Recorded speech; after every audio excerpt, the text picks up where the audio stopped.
Oh, what a day! What a lovely day!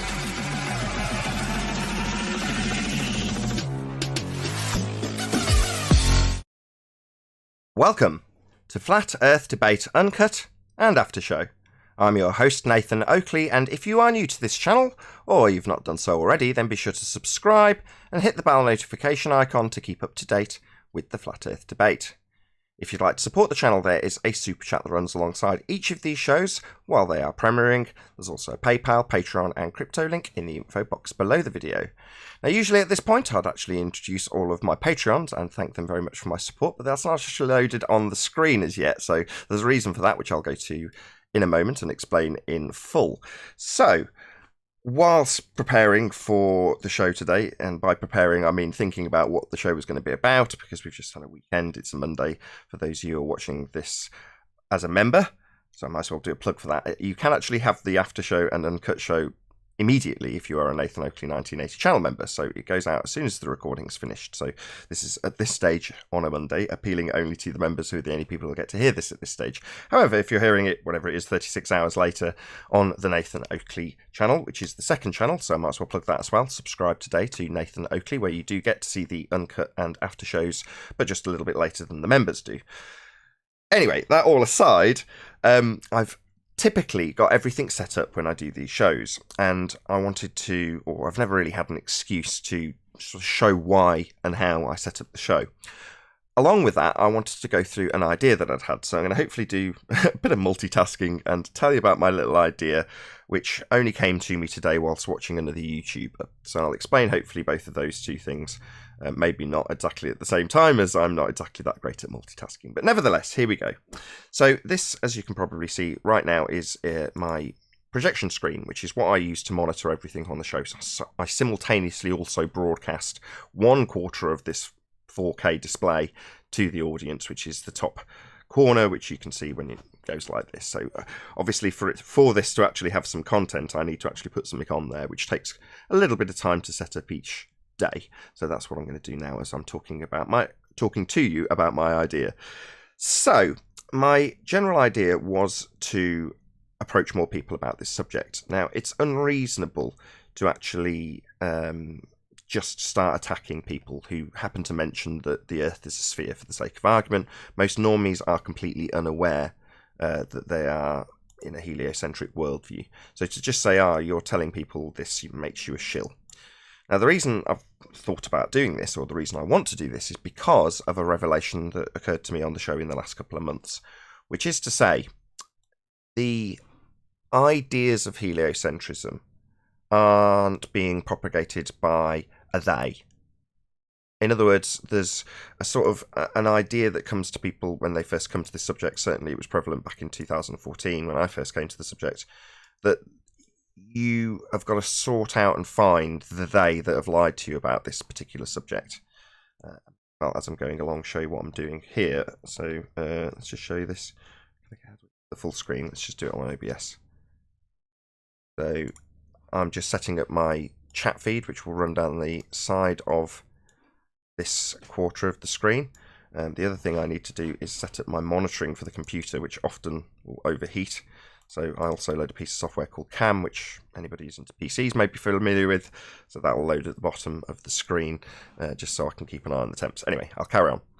So, as I said, I can't necessarily just go to random YouTuber and start telling them that they're a shill for this nonsense on account of the fact that that doesn't seem reasonable.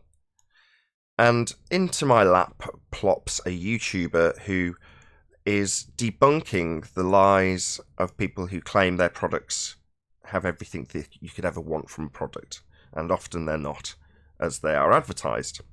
So this particular YouTuber, whose name is Thunderfoot, I hope I pronounced his name correctly, I've only been watching him today, he described another YouTuber, this will all make sense in a minute, called Unbox Therapy, and if you're unaware of who he is, he's the guy that sort of made prevalent the bend gate back when the iPhone 6 first came out by snapping one in half and showing how easily it would flex.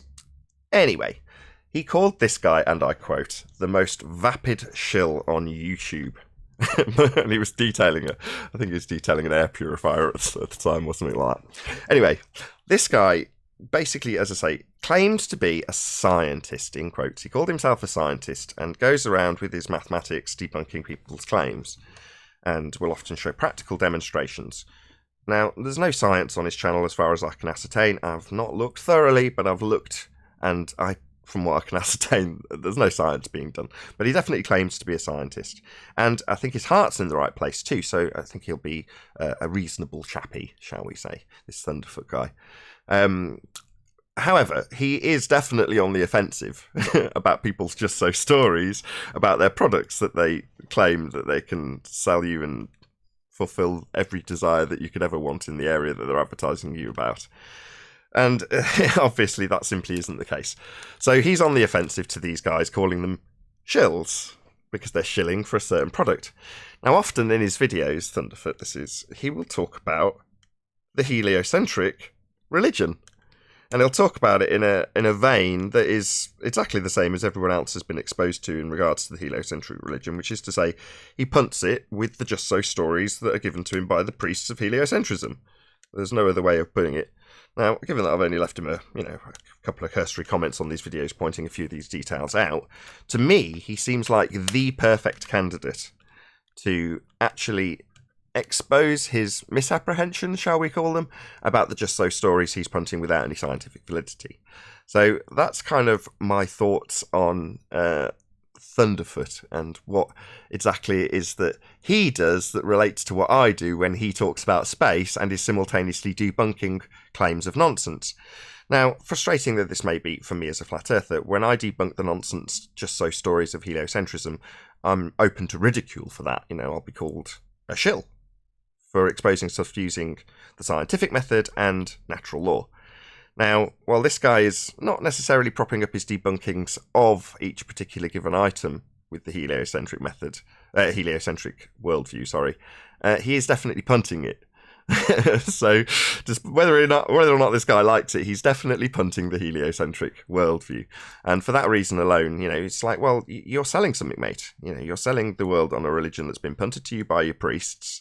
And, as much as you don't maybe appreciate that you're selling something when you're telling people about gas pressure and showing the world and pointing out where the nearest atmosphere is in a 10 to the minus 17 torr vacuum, whilst telling people how a condenser dryer that's supposed to be using vacuum power to dry clothes isn't. Your comparisons need to be sharpened up. And I'm going to be the one to point out this to this guy. Why not? He's ultimately just a Joe Normie, as far as I can tell. Yes, he claims to be a scientist. Yes, he's debunking people. But given that he's on the offensive, I see him as a prime candidate to have some of his errors in regards to the religious worldview of heliocentrism pointed out to him. So that was just something that I wanted to share with initially my members, and eventually, in a couple of days' time, my Nathan Oakley subscribers on the second channel. That's right, get there in the end. So yeah, that's basically it. I just wanted to share with you my ideas and views while I set up for the live show, and indeed for what would normally be the Uncut and After show. Now, for obvious reasons, the Uncut and After show is going to be cut slightly short. I'll just show what I'm doing again. So now I've run out of things to talk about with Thunderfoot, I can actually concentrate on setting up the show. So what I'm doing here is just basically picking out the backgrounders video. So the backgrounders video is purely there to stop anybody who manages to make their way onto the G Plus panel from presenting something that perhaps they shouldn't. So typically you'll see a background video when I'm doing the show, so that it's a throwback to when I used to give out the Google Hangouts key to the public. So I don't do that anymore, but nevertheless, there is still a slim possibility that somebody could come into the Google Hangouts and actually take over the stream, play something that they shouldn't, all that kind of stuff, which I definitely don't want them to do. So what am I doing here? Let's get rid of this particular box. So I was in Flat Earth 24/7 Discord, and in there was Right the Hand telling me that I don't do any work. That's partially why I've done this today, showing you just how much work actually is involved in setting up a flat earth debate. And it's not a small or insignificant amount of work, I'll have you know. It's built up over time, lots and lots and lots of little details. Before I even started the stream, obviously I had to restart the PC. I had to, what else did I have to do? Load up the sound card, change the sound card settings to the settings that are set up for my desk. Load up my desk, which I'll show you now, and get that running with a mic and OBS so that I could start recording to show you how I set up. In other words, even just setting up to set up takes some setting up. Anyway, so let's just restart this. You'll hear me go silent for a minute. Go. Anyway, so that's going to tell you about my setup. I keep an eye down here on the super chats. However, because of the way I've got my screen scaled, you can probably just tell from looking at it like this, it doesn't fit on the screen. So if by the time I've got to about the third super chat, I can't read it anymore, and I have to read it off this chat up here, and it's just way too small because it's 1/4 of a 4K screen. It looks nice and juicy and big to you, but for me, it's like that's what I'm seeing at about, I don't know how far I am, 18 feet away from the screen, something like that. Anyway, so this text on this screen is tiny. Let's just put it on the screen that you guys see, so you can see it's exploded for you. So when I'm struggling to read something off the super chat and you're like, my God, is this guy dyslexic? Well, number one, yeah, I am. Number two, it's so far away, it's really difficult to actually read it off the screen. Anyway, let's get this set up a little bit more pretty. So all of these little tweaks are probably, that's the other reason I've done this stream. There's probably going to be someone out there that says there is a more efficient way of doing this, and I'm sure there is. However, this is just how I've got used to doing it. Load up Discord next. So you can probably see as the time progresses that it's definitely not a short process. Now this recording at this stage, because of the way Discord works, might end up getting cut short and being a standalone show, because it might be that Discord hasn't lined up correctly with OBS.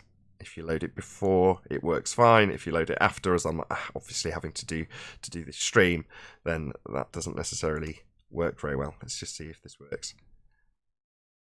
Hello, can you hear me in Discord? Mike, don't I? Hello, Neil. Can you hear me? Yes, coming in quite clear. Excellent. I started the recording a little bit. I was about to say stream. Started the recording a little bit early just so I could show people the sort of nature of setting up for a show. Pretty tedious, but once in a while I like to do behind the scenes. Yeah, I didn't hear any of that. You didn't hear me? Not any of that. I just heard you just now when you came in. Is that a problem with your end or my end? Oh, God. This is proper pre-show stuff now. We're properly into the pre-show. I haven't even fully set up yet. Is Despite Everything off mute? Is he there? Are you there, Despite Everything?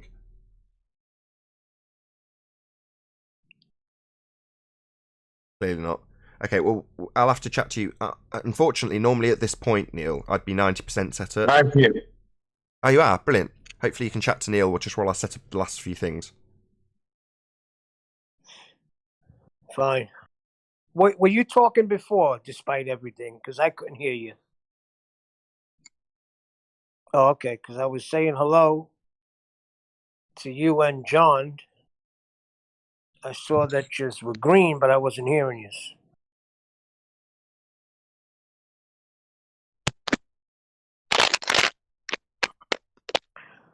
Yeah, 24/7. They were not 24/7. I heard something with Chemo this morning on his show. They were saying how they got the distance to the sun through triangulation, and how Red's rhetoric triangulated the ISS. But I think there has to be some sort of assumption there. I don't know. Yeah,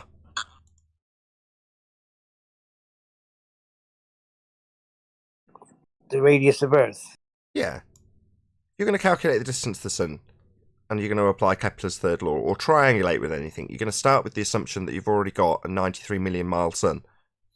Well, where have you got that assumption? Well, you've got that assumption by applying Kepler's law, the third law of interplanetary motion, to an assumption that Venus has the same size as the radius that's assumed for Earth. There's quite a lot of assumptions right there. That's quite a long string of assumptions. Wouldn't you agree? I agree, but they were saying that they were doing it with one person somewhere, another person somewhere in a great distance. But where's that third thing to make the triangle? It's a sun. Well, don't they bend it anyway? They bend it to the presupposed R value. I'm going to stop getting involved in this conversation on account of the fact that I don't know the details and I'm trying to do something else. Hello, 10th man. Oh, I've not got his line open. Interesting segue. Say again. That was an interesting segue. Segue from what to what? But I just came in, I heard bending, and then you're saying you're not going to talk about it. No, I started the show with only OBS and my sound desk just so I could give the audience a general impression of what it takes to set up, and I'm still actually not fully set up, so I've not done... let's just go back to my little book to tell me what I've got to set up. So I've got to set up my members for Nathan Oakley 1980, my Patreon, who I'll shout out now in a second when there's a small silence, my live stream dashboard on the second screen, so that if I do get a super chat that falls off the screen, I can actually read it on the screen that's closer to me. Show this. Hold on, as I'm doing this, I might as well see if I can show this to the audience. More screens. Gordon webcam. Me and webcam. There we go. Yeah, hey. So here we go. This is my second screen. So this has got, obviously, can you see my mouse? Yes, you can. This has got OBS on it. This has also got my channel members for Nathan Oakley 1980. Now, should I need to shout them out? The Patreons, which get shouted out on this stream, on the Uncut and After Show stream at the beginning. Also the live stream with super chats and the live stream running on a screen that I can actually read it from, as opposed to the big screen, which is, where's that gone? Over here. So I've got those two screens running. As you can probably see, everything's full. There's no space left, literally none. I'm sure there's a couple more programs that I've forgotten, which will probably cause me a problem during the show. But there you go. That's that. Just now I've done it. I've pretty much concluded me describing how I set up the show, so I can actually finish off setting it for real, and then hopefully, without running out of time, we'll get to the live show with everything being tickety-boo. Yeah, so you have to set up first. No, I know you experience me setting up, but you don't, because even before I've sent you the link, everything's pretty much set up. It's only the stuff that like I say, I will get to once I've done the other things, like leveling everyone up and all that kind of stuff. But I can't even start the recording before I've got 2 or 3 pieces of software running, and then once they're running, in this example, I've then got to load 1, 2, 3, 4, 5, 6, 7, 8, 9, 10, 11, 12, 13 other things. 14 if you include the background video. No, I got you. I mean, you got most of it set up, and then when you get on, there's just a few checks, and then this conversation came up, and you still have to process the few checks before the show starts. Yeah, exactly. What was the other thing? I also I don't normally get... That's not enough content to do on my own normally, so I wouldn't normally open the show and say, this is how I set up the show. I've done it before for Patreons. So on Patreon, there's various... Normally when something goes wrong, I'll say, hey, this is what I've done to sort out my PC overheating, and it's a bit of a behind the scenes. But those things tend to make it to the mainstream audience because I frankly don't think they'd be that interested. Whereas me discussing a YouTuber that I've come across recently that's got an interesting debunking element to his channel and also talks about heliocentrism, I think is worthy to talk about while I'm setting up, if I could multitask, which I can't. So it ended up being separate anyway. But you know what I'm getting at. It's not worthy of one dedicated pre-show setup on my own. Trust me, I know. I got a cooking channel. I got to do a bunch of things at the same time to make the show work right. Right. Hey, Brian.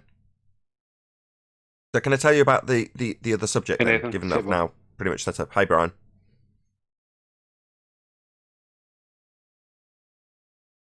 Is there a delay, Brian? Hey, yeah, I'm about to say hello twice, but I don't think it's coming through. Hey, how are you?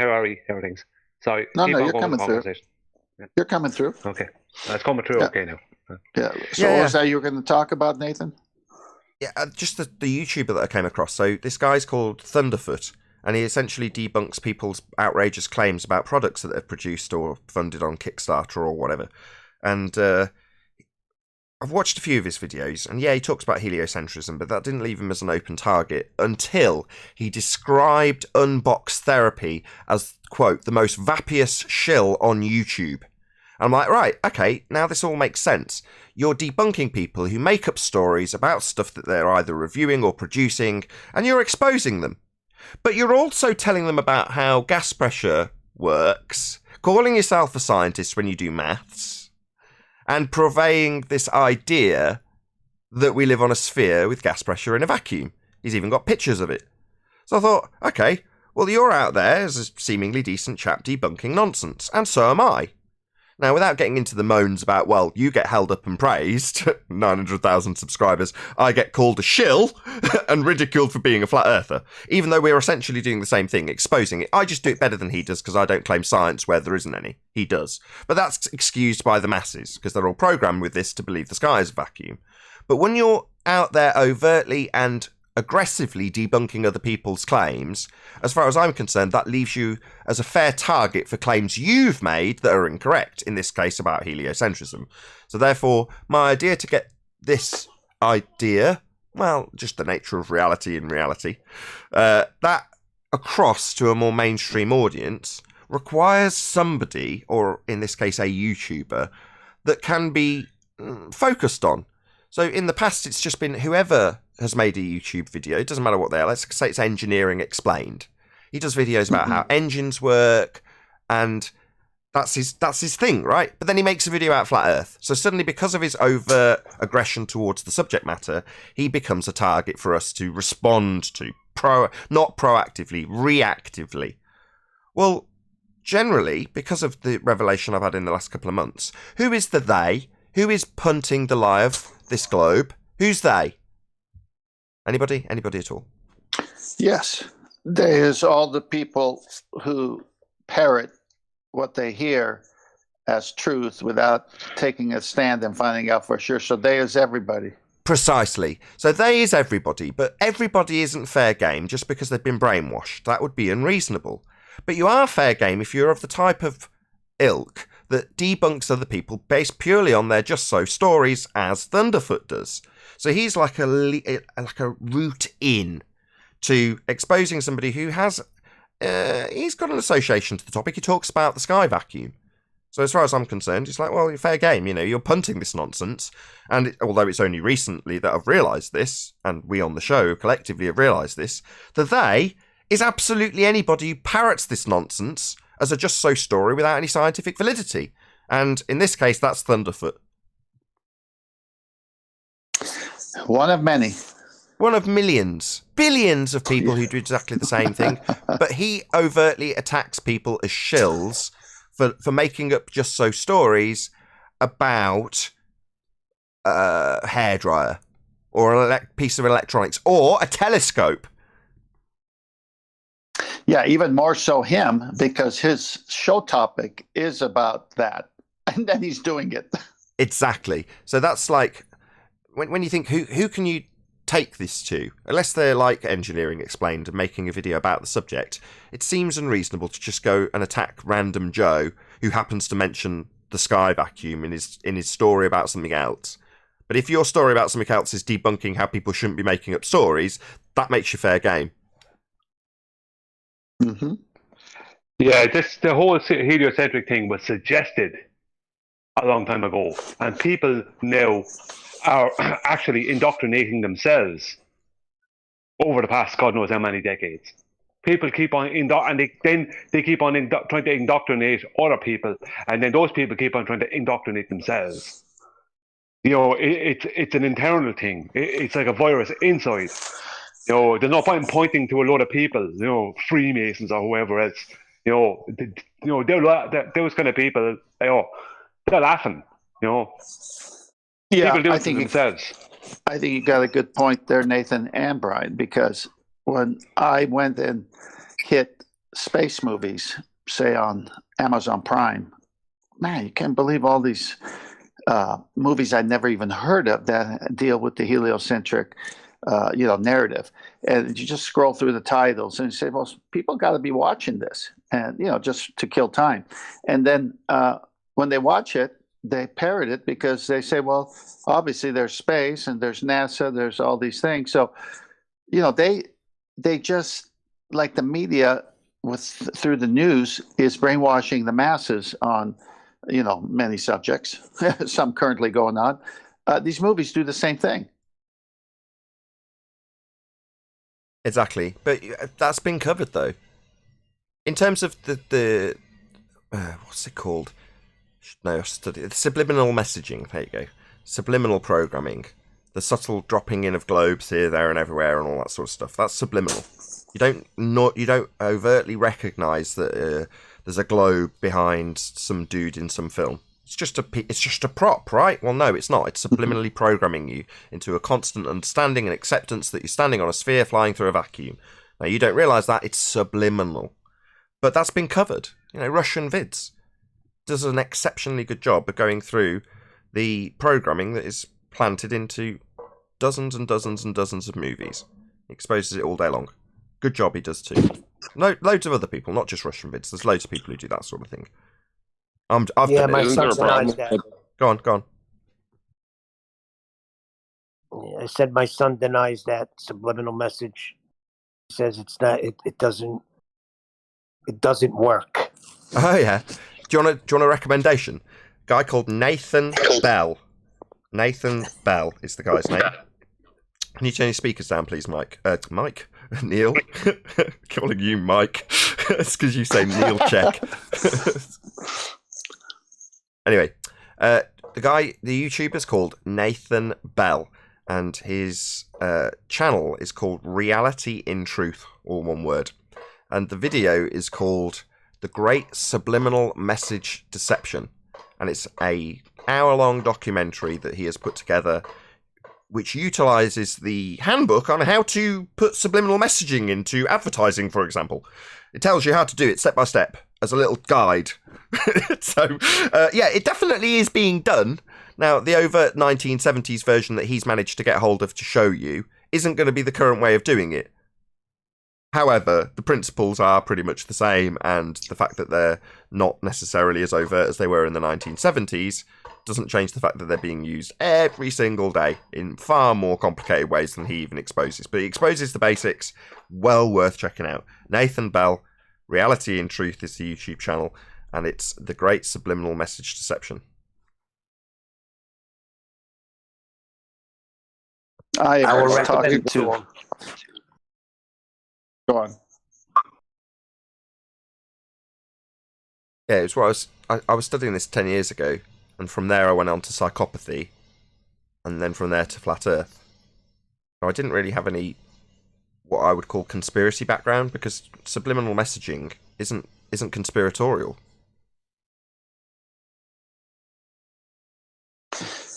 No, it's marketing. Yeah, exactly. It's marketing. Oh, you took the words out of my mouth. I forget you're in sales sometimes. Yeah, exactly. It's marketing. Precisely. The sex sale, the death sale. It's just marketing. I was listening to Chemo's show there, the one he posted up there while I was doing stuff, and the level of self-indoctrination amongst the ball side in there is phenomenal in that particular show. The one he posted up today on Master B.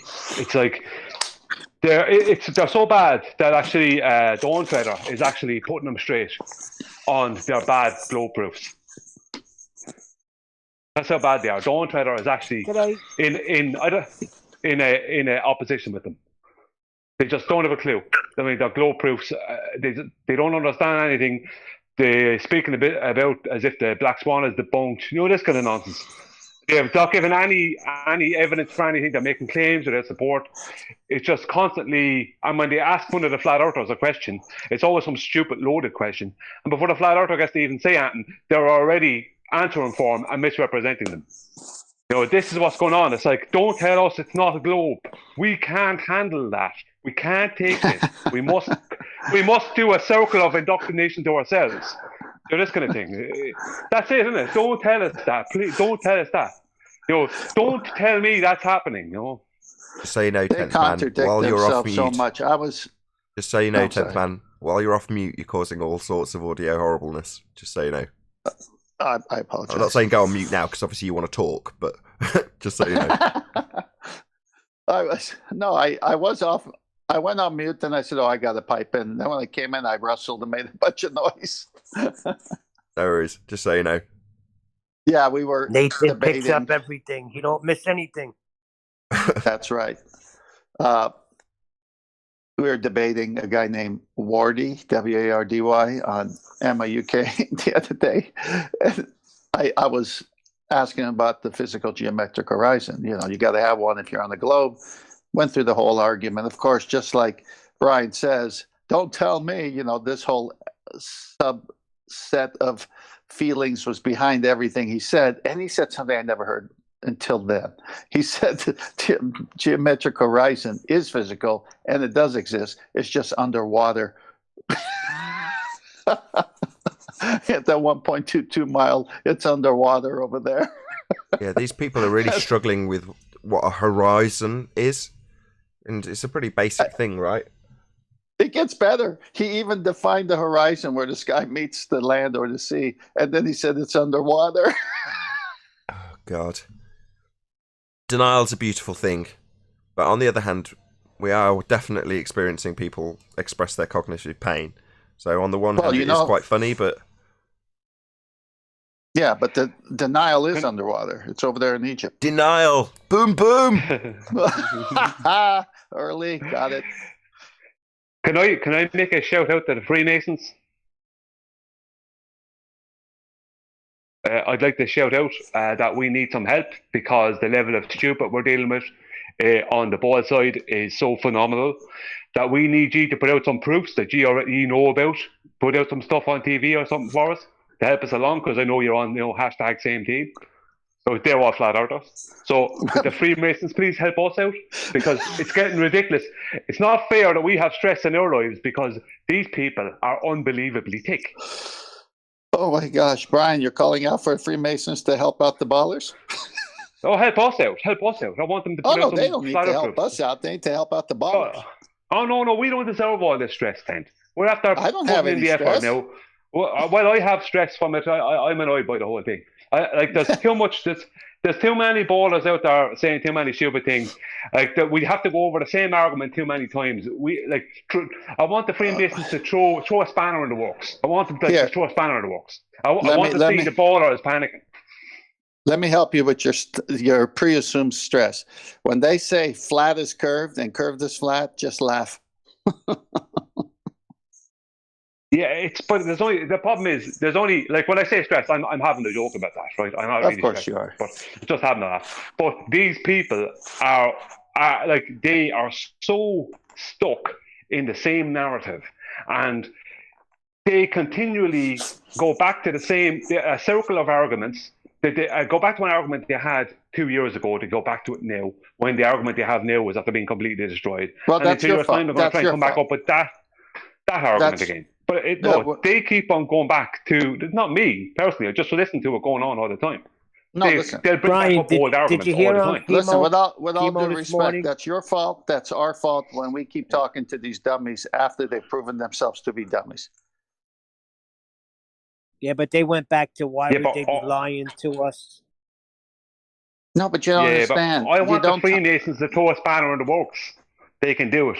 They have, they have the power. I want them to do it. This is my call. Come on, lads, throw a spanner in the works. Give the Globe or something to panic about. Because they're surely getting bored of listening to us taking these people apart. All religions have a priesthood. Say that again. Sorry. I said all religions have a priesthood. But they're the guilty ones, I would think. Yeah, I was accused of Nathan and QE being my priest. Well, what are they trying to say? That you can't learn something from somebody? This topic would be a lot easier to discuss if they weren't claiming they were going to a second law of thermodynamics violation all the time. So QE informs us what the second law of thermodynamics is. You can go check it anywhere. He's got the citations. And then they're saying that we're being fooled. I'm saying that NASA is claiming to go to this second law of thermodynamics violation, and it makes it difficult for people to see that it's a lie. But That's that true. lies the key. That's why you have to show it to them so they can see that it's a lie. But you're trying to convert everybody. They're in a religious worldview. They don't want to see it. I know, but you don't try to convert anybody. Just proclaim what you know to be true.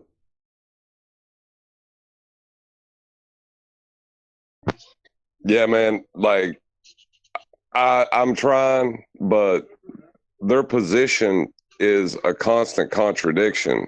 I mean, you can't make sense of it. That's why we're winning. So that's why we're winning. That's what I want. I wouldn't want to be contradicting myself and thinking I'm winning when I'm not. I like it when they contradict themselves and say stupid things. That's why we're winning. But you have to walk all the way through the argument with people just about before they realize they're even contradicting themselves. If you want to help somebody see the truth, it is really difficult. Look, that's why you don't put notches on your belt. Just proclaim it and move on to the next person. The minute they become argumentative and say flat is curved, vice versa a few times, I'm done with them. I really don't care to talk to those people anymore. Well, the whole Einstein relativity thing is flat is curved and curved is flat, and the geodesics moving at angles. I mean, they believe that's science. No, that's calculations and math. That's not science. I think the time to start the show.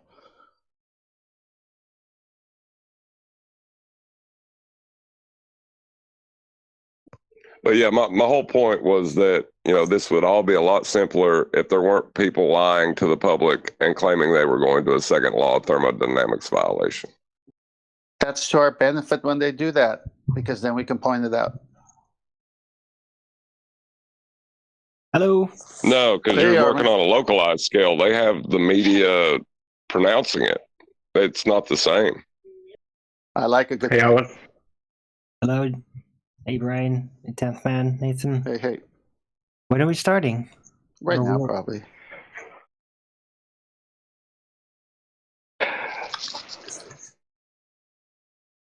How was your weekend, Arvin? It was really good, actually. Good. I tapped into some new series and yeah, everything is all right, I guess. Wonderful.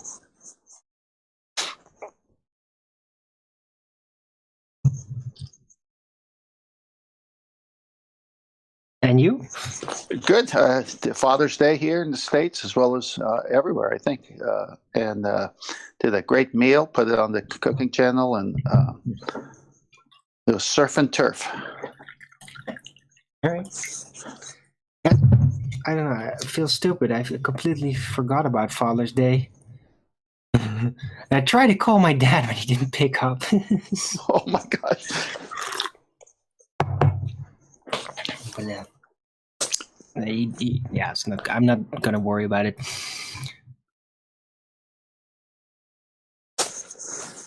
Yo, it's taking so long, Nathan. I know. Maybe he's having a few technical, or maybe he's there and we're not there. I'm nearly there. Okay.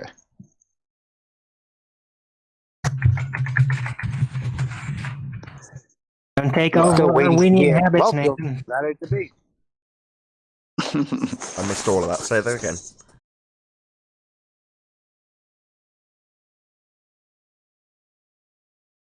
Something about Arwinian habits. Yes, don't take over our winning habits.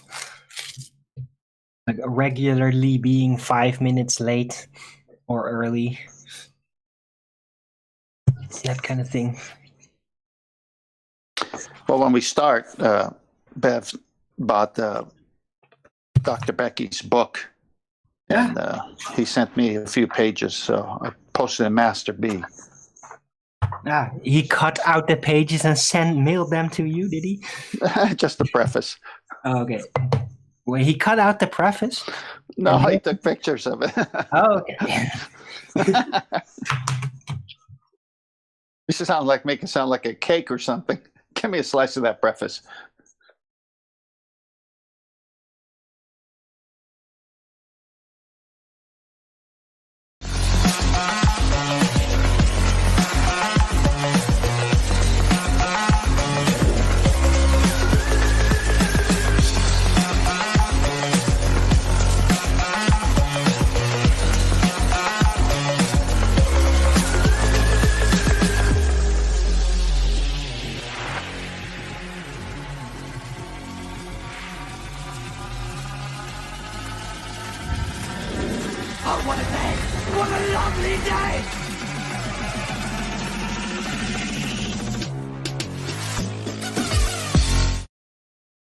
Welcome to Flat Earth Debate Live. I'm your host Nathan Oakley, and if you are new to this channel, or you've not done so already, then be sure to subscribe and hit the bell notification icon to keep up to date with the Flat Earth Debate. If you'd like to become a Nathan Oakley 1980 channel member, then hit that join button if you're watching on a PC. If you'd like to support the channel, there is a super chat that runs alongside each of these shows while they are live. There's also a PayPal, Patreon, and crypto link in the info box below the video. Speaking of Patreon, I'm going to do a quick shout out to all of you who do support me on Patreon. So a massive shout out of appreciation and thanks to Abraham Mohammed, Adrian Quintana, Alistair Main, Blue Ridge Ranger, Burn Fat Till My Stomach is as Flat as the Earth, Chris Hillman, Dank, Dave Reckier Gafford, David Robinson, David Wayne Foster, Dick Earth Skeptic, Edwin Johnson, Owen Jennisons, Felix Hung, Fireball X, Godrockin, Henrik86, Joshua Balsimo, Kirsten Smith, Liam Ledrick, Life is Short, Maria Neelands, Missouri Bear, Muted, NA Nitralist, Nathan Thompson, Naibai, Rob H, Skeptic936, Steve ALM, Texas Mike, theflatearthchannel.com, The Real Gabster, Tina Baker, Unbelievable Productions, and Windrider. So massive shout out, thanks and appreciation to all of you who support me on Patreon. Now, we are joined by a whole bunch of people in Discord, including Brian, Arwin, and 10th Man in G+. So welcome, one and all. Good morning, Hello. everybody. Good afternoon. One from Discord. Hello, good to have you all of Discord. So, any signs of a physical geometric sphere edge horizon, formerly known as Earth curve? Not from any seashore from Earth. I second that. Wouldn't that be the dip angle? Depends who you ask. I said, wouldn't that be the dip angle that they claim is a physical edge? Yeah, they claim they measured a dip angle to acquire the R value, and the dip angle was based on a 90-degree from your position up atop a mountain in the case of Alberuni, down to the claim to be physical sphere edge horizon, formerly known as Earth curve. And with that dip angle measurement, despite the fact it's currently being obfuscated and we're told that it's only measuring to what the fundies in the trench call the apparent horizon. Now that's completely redundant. All horizons are apparent by definition. However, they've separated out the geometric horizon and the apparent horizon so that they can claim that you don't see the geometric horizon, we only see the apparent horizon, even though Alberuni's claimed to have measured to it. That's a massive problem for them, not a massive problem for us. It just proves that they can never measure the geometric horizon. They even tell us it only exists in the maths now. Yeah, but for the consistent dip angle, that completely craps on the horizon being in any way related to geometry. Correct, but they're claiming that though, aren't they? Very much so.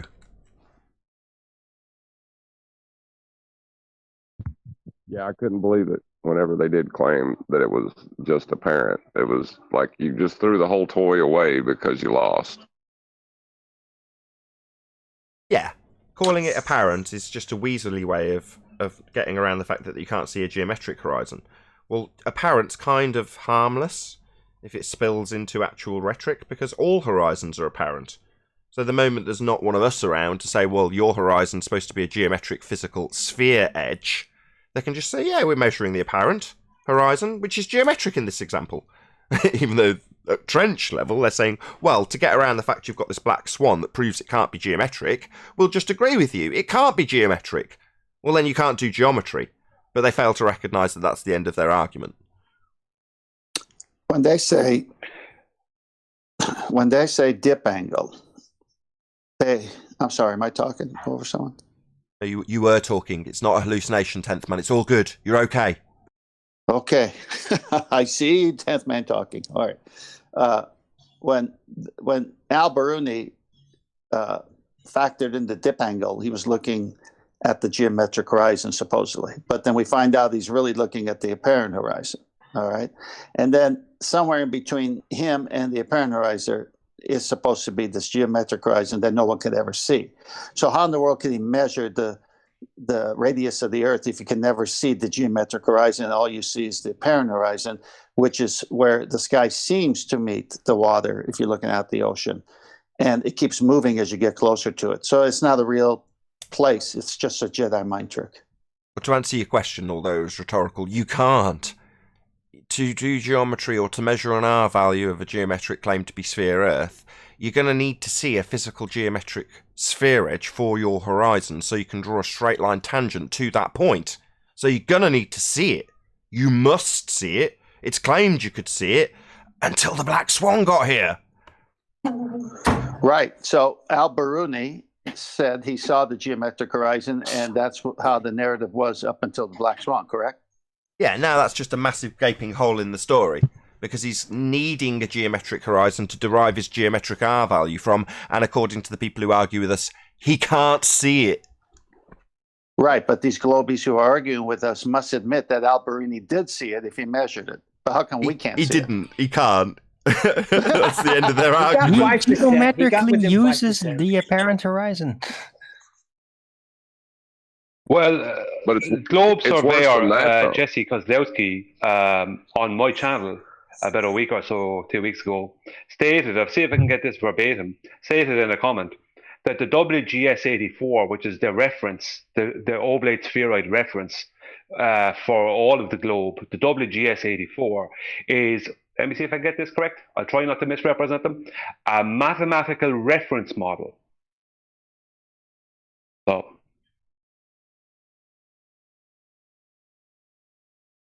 You say a mathematical reference model? yes, I think that is verbatim for what he says. I'm trying to remember it exactly. A mathematical reference model. Is that another way of saying they don't Referring to account what? for refraction? No, it's another way of saying that they presuppose the Earth is a sphere with maths. Right. Yeah, that's in what the I same hear. way as they do not see a geometric horizon, but it's required to have one if you're going to do geometry. It only exists in the maths. So there's a geometric horizon in the maths. But again, if it's in the math, then they should call it geometric thingamajig, because if it's a horizon, you should be able to see it. Now you're talking my language. Exactly. Thingamajig. Hold on, we've all ignored Brian's point. If it's a reference model, then a reference to what? Hold on, look, Brian's point's been danced over. So the surveyors follow this path. First, stand on a point on the Earth. Next, reference the WGS84 and say, where am I actually pointing in regards to a presupposed spherical Earth that I'm standing on? And then they decide that their zenith that they draw, that would be a straight line coming out the top of their head, that's actually pointing to the presupposed centre of an Earth that's spherical. And that's what the WGS84 enables them to do. So they put a little mark in the ground and say, this is where I am. This is where I am on the WGS84. This is what angle I'm pointing out into space and how my feet are pointing to the centre of the Earth. And that's where they begin. Now, when Validation Boy said every single claim to be sphere Earth proof starts with the presupposition you're on a sphere, this, the WGS84, is an elaborate version of that. It's just them begging the question. Assume you're standing on a sphere based on the WGS84. That's all it is. Right, Brian? That's your point, right? Yeah, it's just pure pre-assumption and mathematics. What Nathan is saying there is 100% correct. That's what they're doing today with the use of GPS. But what they used previous to that was the ITRF, which is the International Terrestrial Reference Frame, which meant they put everything into Cartesian coordinates, just like GPS does. And then and this is from his own, Jesse Kozlowski's own words that he wrote into my channel. Into a comment on my channel, is that they then convert it mathematically to latitude and longitude, and it's the flattening of the WGS84 or another similar ellipsoid is converted. They convert it to the geographic latitude and longitude via the flattening, and then they turn it into the oblate spheroid. So even when they first convert it, it's converted into the flattening. It's basically converted into the AE map or something similar. And then it's turned into the oblate spheroid. The ECEF is what Nathan is talking about there, which is the current way, but they're using GPS and GNSS, where the zenith is brought to the center of a pre-assumed sphere from the very start, and then everything is put into Cartesian coordinate systems. Now, Okay. Cartesian coordinate systems are a box. So all the boxes must meet. The box behind that box must meet edge to edge, face to face. The box in the front must do the same, the box to the left, the box to the right, and each 4 boxes at each corner. So how do all these boxes that are all boxes and must meet and must be square and flat, how do they all go around the curve? They don't. But if you presuppose that the zenith to the center of all those boxes is going to the center of a presupposed oblate spheroid, then you can claim diverging zenith angles through mathematics. Right, so it's a conversion process from a presupposition of an Earth that's spherical, either by way of WJS84 or ECF, which is Earth-centered, Earth-fixed, or GPS, Global Positioning System. In other words, it's all steps to presupposing you're on a sphere before you do anything. Just to assess where you're standing and what you're standing on before you do a damn thing. So it's just a way of begging the question. Okay, so let's start with a globe. That's basically it. Yeah, that's right, Arwin. And then we end up with a How globe. come they don't see that? That was hard. Yeah, we start with a globe. We do some stuff in between. People all glaze over as I tell them it because it's incredibly tedious. And at the end, when I say, and that proves the globe, people shake themselves a bit and go, oh, right, does it? They forget the fact that they've presupposed they're on a sphere to begin with because they dance past that almost immediately. So how come they they pat each don't? other on the back and say, brilliant, brilliant, yeah. Go on, Nick. Go on, Neil. How come they don't see that? I understand exactly what you're saying. Why are they not understanding? Oh, well, that? Brian asked. Brian asked, is that not a presupposition when you use GPS? That would be Global Positioning System. What was their answer when you pointed out that GPS, by way of a rhetorical question in this example, what was their response, Brian? Yeah. I asked 2 questions, 2 main questions. The first one was, do you pre-assume a globe, okay, or oblate spheroid? That was my first question. The second question was, what is the origin of the globe Earth radius value?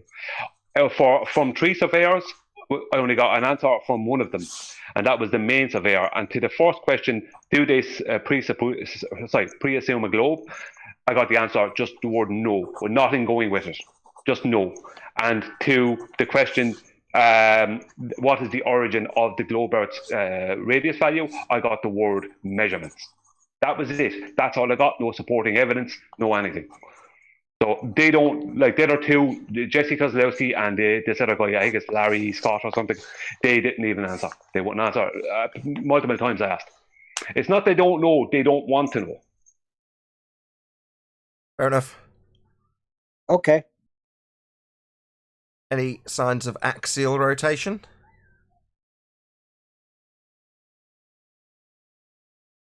Nope. You got to have a globe first. Any scientific evidence of gravity? Nothing's holding me down. Not that I'm aware of. Any evidence of the distance to the sun? Wait a minute. First, Net force 0. Net force 0. I want to say it. That's fascinating, Paul. Threats, maybe? Sorry, what was that outburst all about? Parallax. Well, if there's no acceleration, there's no force, right? So if I'm holding my feet on the ground, there's nothing holding me here. There's no force. But there's net force 0, so there has to be acceleration upwards and downward. So that's all I want to say, because that's the Glober's answer. Which force is cancelling out which? What forces are we talking about? Or are they talking about, Paul? I know this isn't you. Well, a force that doesn't exist, a force that is a force. And then I saw that video I posted over the weekend where time is the cause of gravity, because time moves slower at the top of my head, or slower at the top of my head than it does at the bottom of my feet, or vice versa. I can't remember. And that's the cause of gravity. So the conceptual medium that doesn't exist and causes a force that doesn't exist. Has this been validated scientifically? Has somebody varied this concept of time to scientifically validate that it causes what they're claiming is an effect we don't observe? Of course not. It's mathematical. You have to draw a line on a graph. You draw a line on a graph, and 4 coordinate system. That's what you have to do. What did you say? Wait, Sorry. You say time is moving slower at the bottom of your feet than at the top of your head. Yeah, I also picked up on. Did you say 4 coordinates? Of course, it's a 4 coordinate system. You got length, breadth, and width, and time. Time's just a concept. See, I know. I could be standing still in the 4 coordinate system, which means I'm not going forward, left, or right. But I'm always moving through time. And time moves faster at the top of my head than it does at the bottom of my feet. And that's what's keeping me firmly planted on the ground. Right, when you say moving, what do you mean by moving through this concept of time? Moving implies movement, does it not? Well, I'm moving on this graph on this line coordinate system, and time is one of those lines in this graph system that we use. It's that reference frame issue again, where I'm moving through this coordinate system. Conceptual coordinate system that's claimed to be a cause. So it's both simultaneously the cause of something and the coordinate system. Is that correct? Exactly, you got it, Nathan. You figured it out. We do understand this. We don't. They say we don't. I think we do. And I don't understand it. I'm trying to gain clarity here, and I'm being told I understand. What the hell's going on? Exactly. Hang on. So what's going on there is the. Sorry, you go, Tent. I'll talk in a second. No, I said so. Basically, Paul, what you're saying is your head arrives at work before your feet do. What if you walk into work doing a cartwheel?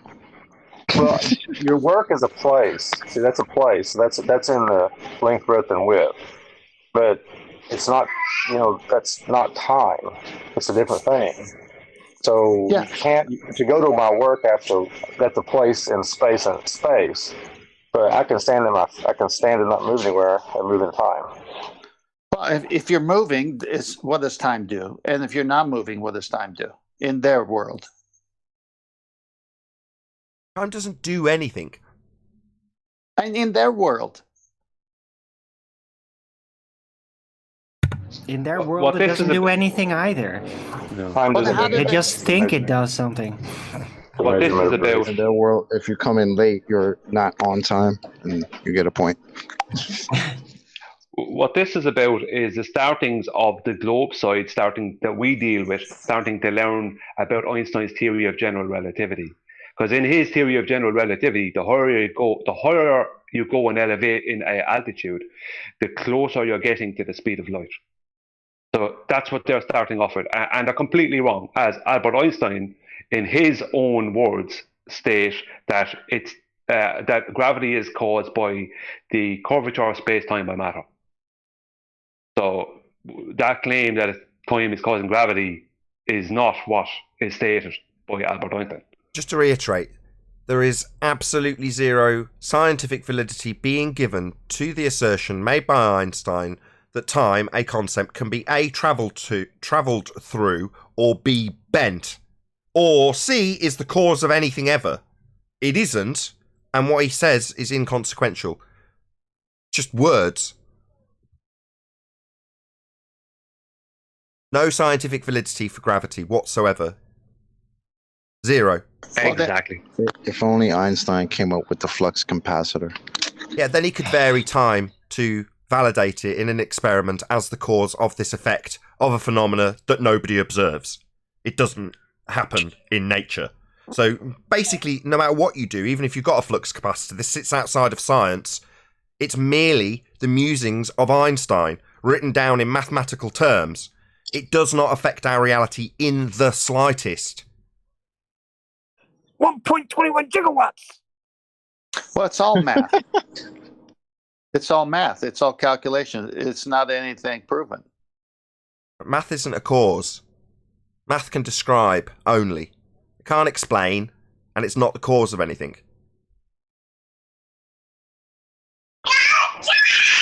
Indeed! Moving on. Sorry about that. Any single viable hypothesis from any of the fields of astronomy, cosmology, or astrophysics? Not yet. Seat of the pants. Not ever. Well, not yet is technically not Guesswork? ever either. So Shout out to Cleary. Well, this is a good segue. Oh, Can you go to Master B? I can do, but I'm just going to do a quick shout out only because I watched this. So shout out to Cleary. He says, I flat smacked my mum. Lol. He did.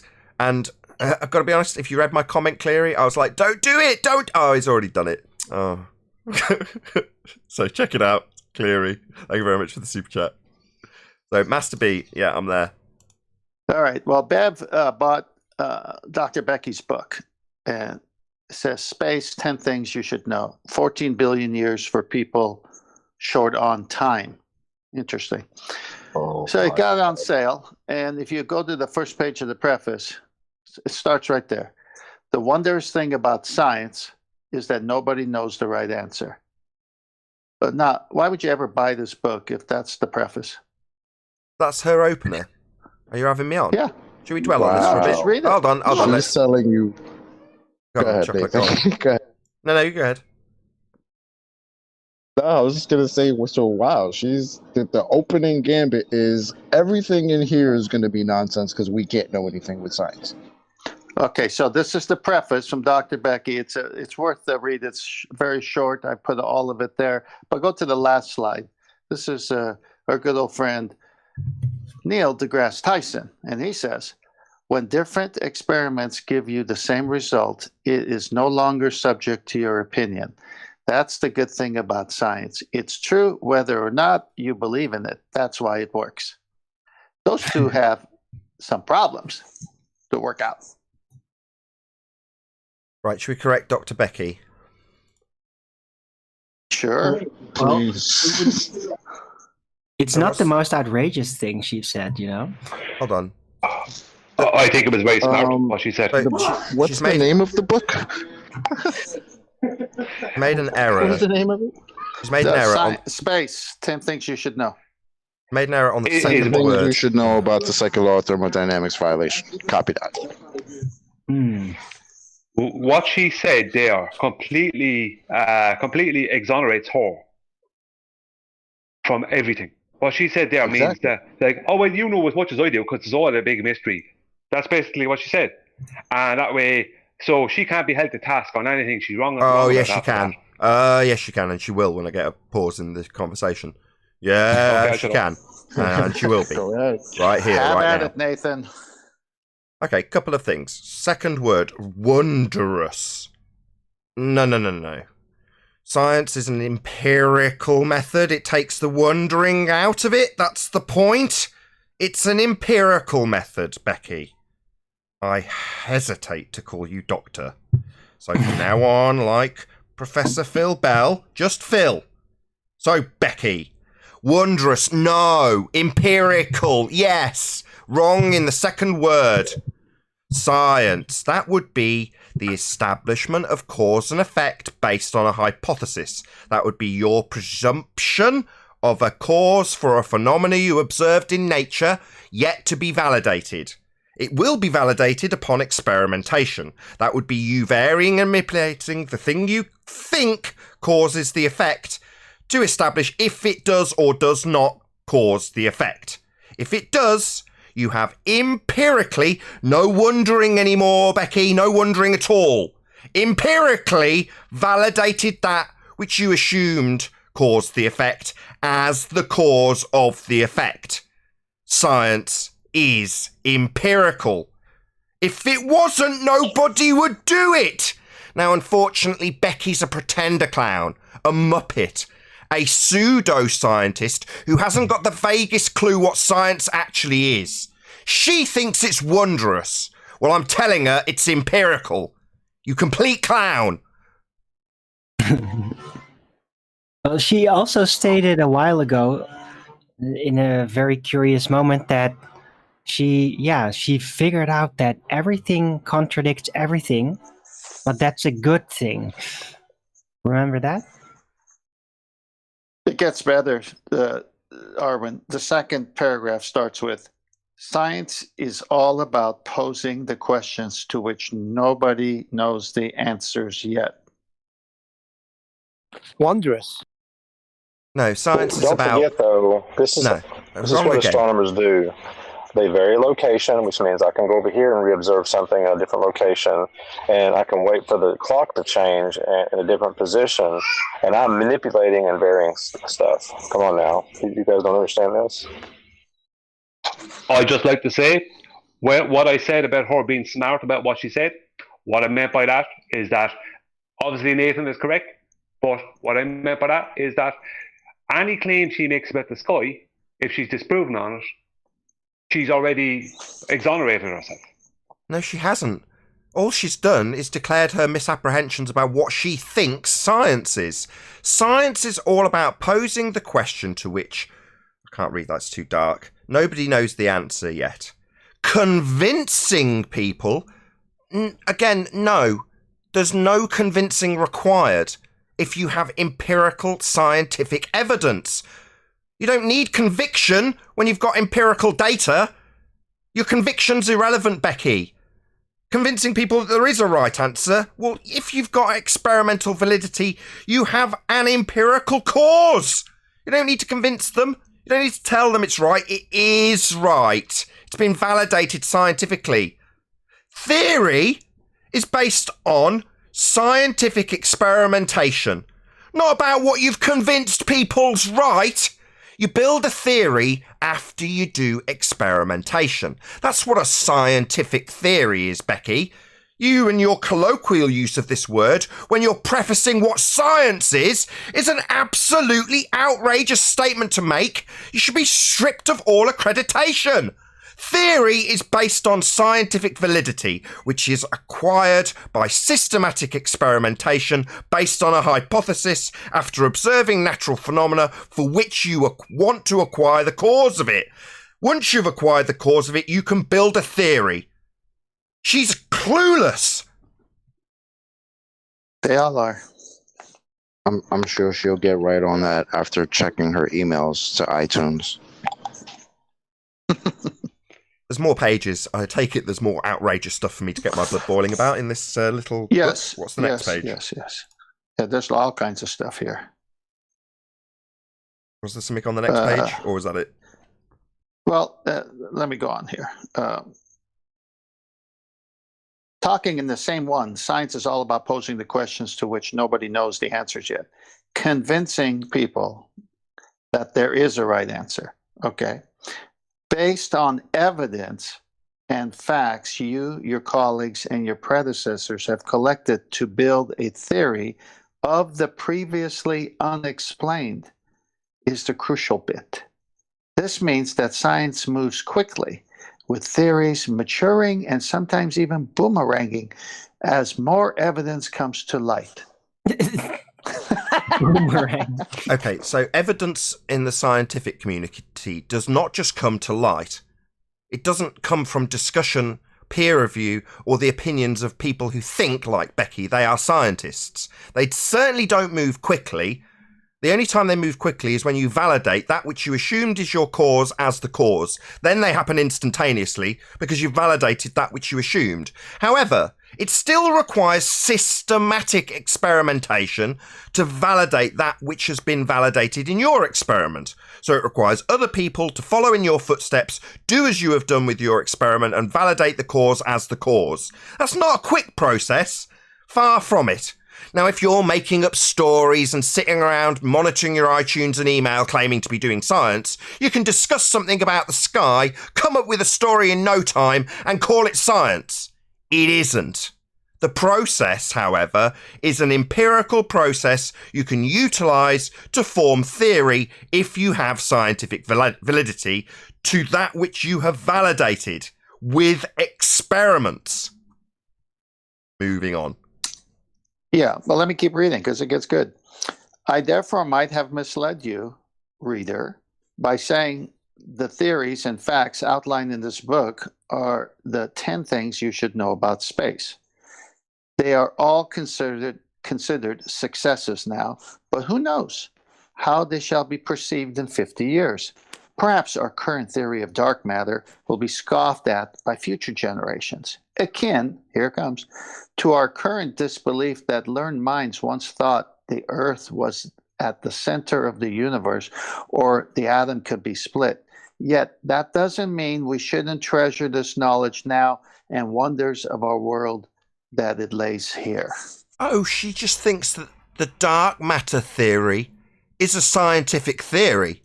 Oh, well, Becky, let me be the first to correct you. That's absolutely not a scientific theory. It has not gone through the scientific method. The most you can do is observe phenomena. Not a theory. This is not science. They take liberty with the word science and make it mean something it's not.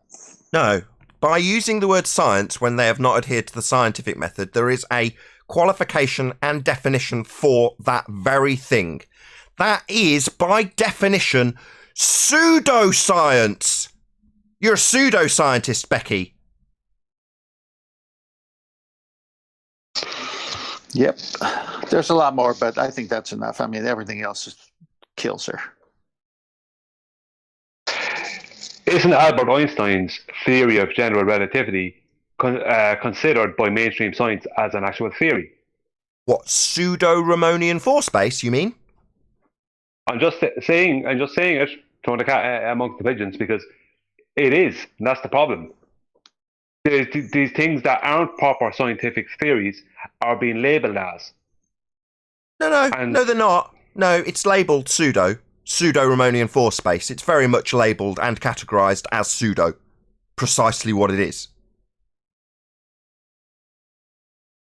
But if you're somebody on the outside who doesn't know much about science, and you're told that Albert Einstein's theory of general relativity is a scientific theory, you're not going to know any difference between that and something that is validated. You don't need the word scientific, you just say the word theory like Becky's done, claiming to be a scientist, and people believe you've got empirical evidence because you were taught in 5th grade what the scientific method entailed and what it produced. That would be empirical data. So when someone like Becky hijacks this terminology as the pseudoscientist that she is and says that she's got a theory, people automatically assume that she's got some sort of empirical evidence for what she claims. With this fast-moving, fast pace of people talking to each other to come up with their theories, which aren't scientific.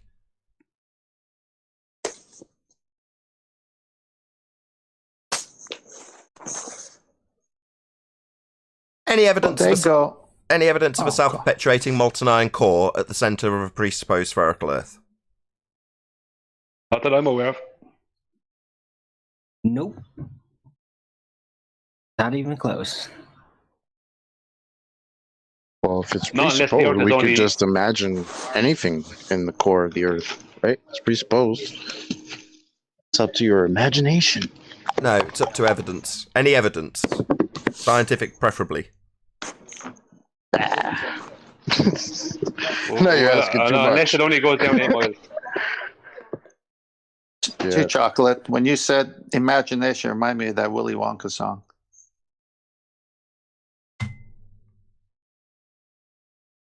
Which one? Imagination. Okay, copy that. And you'll see. That's the one, right? Yeah, that's the one. I don't remember. That's It's a great been a while. song. It's a great song for the heliocentric people. Tim Weiler. Yeah, brilliant. Lick a schnozberry, tastes like a schnozberry. Any evidence that you can have gas pressure, that would be the stuff we're all breathing, without the necessary antecedent of a container. That would be the thing that gas wants to fill. No. Zero evidence of that. Nope.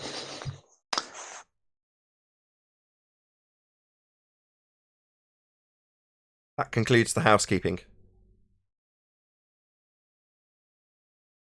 The massive... They're all messed up. Go on. Go on, 10th man. Oh, I said they're all messed up. They take words and change the actual meaning of it to fit any situation they're in. And they go from one lecture to another lecture with someone who's had a PhD before them and a couple of other degrees probably, and sit there and like a sponge. Ooh, dark matter. Ooh, quasars. Ooh, gas giants existing in the vacuum of space. They don't even question it. Like, how does that work with the second law of thermodynamics? I mean, they're not thinking. They're just puppets. I was talking in the pre-show about that No, guy. Go on, Brian. no, it's okay, Nathan. I'll talk in a minute. I was Thanks. going to say, I was talking in the pre-show about this guy I've recently come across called Thunderfoot, who goes around debunking outrageous claims of manufacturers and reviewers about products that they sell. And he was describing in one of his videos about a vacuum-powered, like, tumble dryer. And he was utilising a picture that was from one of the Apollo missions, Earthrise. Fairly common picture. People know what I'm talking about. If you don't, oh well. Anyway, he's got that picture up and he explains how NASA had worked out the thermodynamic requirements for the men travelling to the moon. Yeah? So he's bragging about this with this picture of Earthrise.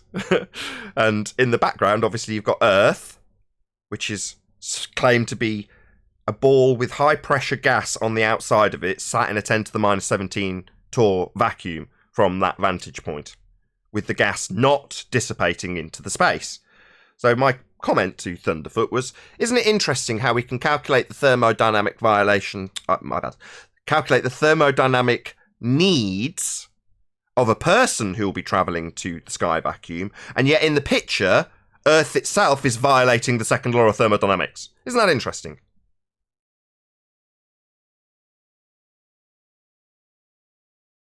Did you get a response? I don't know. I was talking about it, as I said in the pre-show. I've been thinking for a while, based on two things. First is the revelation that who is they? They is anybody who perpetuates this nonsense about us being on a ball flying through a vacuum in violation of natural law, spinning with no evidence of such, a claim that we can see Coriolis effect when we don't turn underneath anything that's in the air. So all of this stuff that we appreciate is punted by General Joe Bloggs Normie. Now, in the case of this dude Thunderfoot, he's actually out there aggressively debunking people who make up just so stories about products. Now, the globe's just a product being sold to you. It's also a religion. You probably don't appreciate that if you're on the side that thinks you're on a globe. Nevertheless, it's just a product being punted to you for reasons that you may not or may not appreciate. In any event, this dude who's saying, look at this guy, he called Unbox Therapy, I quote, the most vapid shill on YouTube. So clearly he's out there calling people shills, right? So he's aggressively attacking people for making up stories, whilst punting the rhetoric the priests of heliocentrism have given him about a sky vacuum, second law of thermodynamics violation, gas that's not filling it, whilst demonstrating to a guy with a vacuum dryer that that's not really how vacuums work. Oh, right, mate. But they work like that with Earth in space, do they? No, mate, that violates natural law, and I feel that it's appropriate for someone like him, specifically him. I can't think of any other examples, which is why I've put this out to my members, and if you're watching this on Tuesday, the people on Nathan Oakley channel. It's like, who else is there out there like this? Because we can't just go after Joe Normie, who talks about space. That's totally unreasonable. All right, they're just like the worker ants, if you like, in this scheme. I'm not saying people are like worker ants. I'm just saying in the scheme of the brainwashing of heliocentrism, they don't know any better. You know, so therefore it's unreasonable to go after that guy and say, look, you're just punting the rhetoric of this religion we've all been poisoned with. They'll go, whoa, whoa, whoa, what have I done? All I did was say that the moon looks pretty and isn't it nice in the vacuum up there? What, you know what I mean? Whereas this guy's totally different. Thunderfoot is aggressively calling people out for making up stories. Oh, right. Well, he'll get praised for that, won't he? Well, when we point out the stories that you've all been lied to about, in this case your religion, you'll fight us. Well, I think it's time we expose this to the masses with somebody who's claiming to be a scientist. That would be Thunderfoot, even though he just does maths. But that aside, he seems like a very reasonable guy. And he understands when he's debunking the nonsense of people's claims about vacuums, how thermodynamic laws are applied. So, hopefully, if I'm carefully pointing out to him that no, your example actually includes a second law of thermodynamics violation, he might widen his eyes a little. He might not. He might just get very aggressive with me like the people he's dealing with when they're flogging their bullshit. It's what. Go on, Tent, I'll talk in a second. No, that's it. I'm just agreeing. Go on. Thanks. No, what I see it as is what I've been calling it privately to myself lately is it's just a tradition of pre-assumption that seems to be going on. It's a tradition of pre-assumption that started with some heavy fantasy suggestion, you know, and maybes, and that became a pre-assumed fact. without validation. And this is what's going on. And what Nathan is talking about, I hear, because I listen to stuff outside of Flat Earth, just for entertainment purposes. And one of the things I listen to is this channel, Bedtime Stories, I think is the name of it. And they do a really, really good job of telling, let's just say, scary stories or conspiracy stories or something kind of like, could be anything, could be a ghost on a ship story or anything, right? And I listen to this stuff and it kind of takes my mind off of things and helps me go asleep. But this channel, the guy who was narrating it, I noticed with him and I noticed with other channels I listen to and other things on television, they don't speak about worldwide anymore or across the world or the whole world.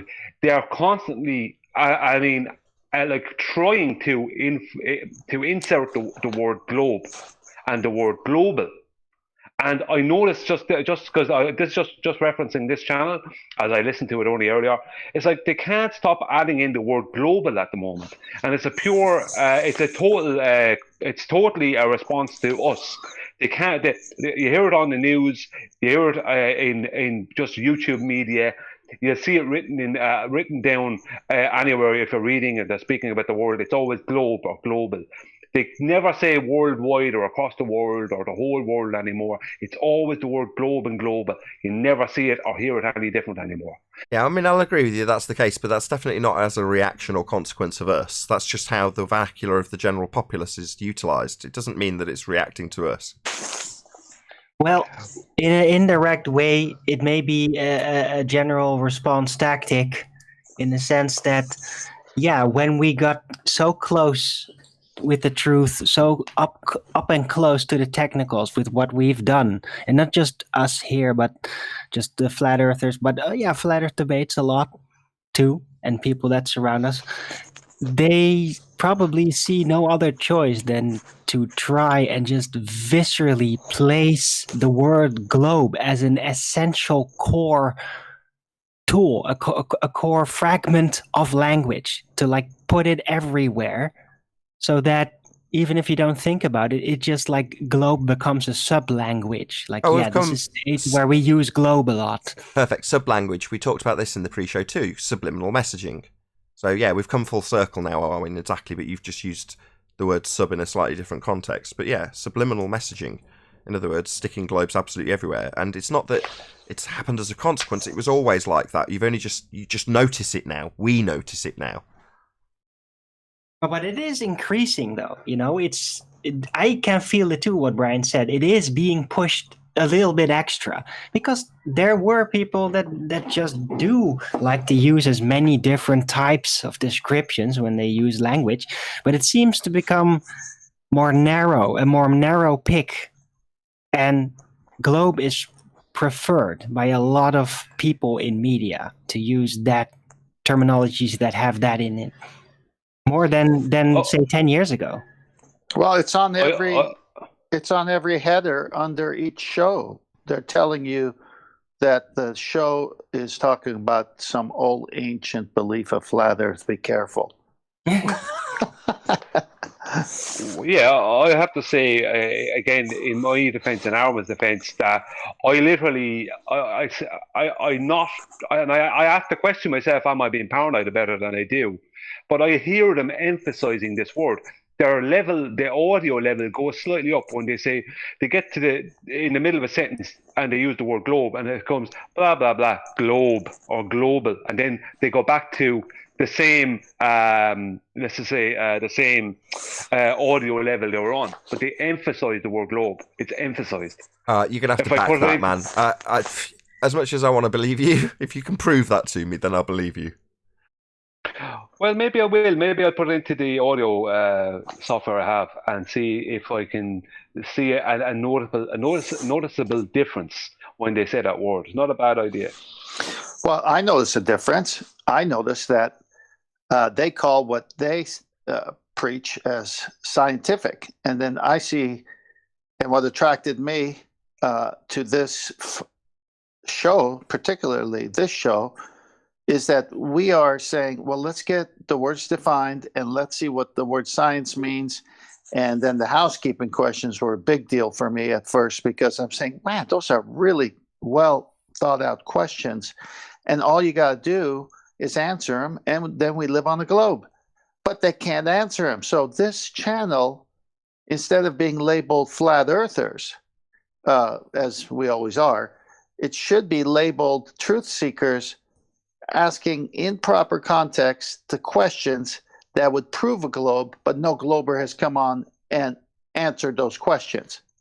I mean, they get a double whammy any from question the show you want to because ask, and I'll give you a globe's proof. Okay, I'll start. Guys, No I've got a worries. question. No worries, I'll start. So, given that to do geometry, you would require a measurement to a tangent point. If that tangent point cannot be seen and only exists in maths, how can you draw to it? What? Say again? I thought you could answer anything. Well, yeah, I didn't understand the question. Well then you're useless to us. If you're too thick to understand what I'm saying, I'll just kick you out, you stupid idiot. Try and pay more attention. I understood it. Yeah, I understood it. It was very carefully phrased. He just needed to start off with an obfuscation, given that the question he's avoided on 3 separate occasions of being here was delivered so concisely that he needed a bit of time to think, so he asked me to repeat it by declaring how stupid and he was by not being able to understand it. No worries. Did anybody else understand it concisely enough to be able to repeat? Yeah, I think I could remember it. I think what you said exactly was that for us to be on a globe with a radius of 3959 miles, that you'd have to be able to measure to an horizon, and that would mean that we would have to be able to create a tangent to this horizon, but we'd have to be able to see the horizon to actually create this tangent to the horizon. That's correct. So my question was in regards to Rumpus's claim that we never see the geometric horizon, that it only exists in maths. And my question was, how can you measure it to it then? Fairly simple question. If you can't see it and it doesn't exist, how can you measure to it? Fairly simple question. He just needed a bit of time to think about it because you can't. The answer I'll give you. You can't measure to something you can't see and only exists in a mathematical model because it doesn't exist to measure to. That's a very real problem if you've got a fundamentalist religious sphere belief that requires a geometric physical sphere edge to be the horizon, because currently you're all telling us you don't have one. So I would also ask me to repeat the question and say that made no sense, even though it was fairly concisely repeated back by Brian. He doesn't have an answer. He's been asked that question simultaneously over and over again every time he's been here for the last week. But every time I ask it normally, it gets obfuscated with him talking through Discord. That normally happens after a long, drawn-out questioning, with him admitting that we do not see the geometric horizon. Therefore, we cannot measure to it, as is claimed Al-Biruni did.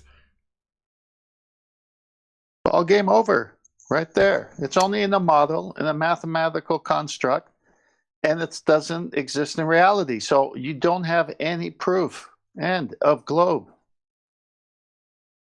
We don't need Rumpus anymore. Because what's he got?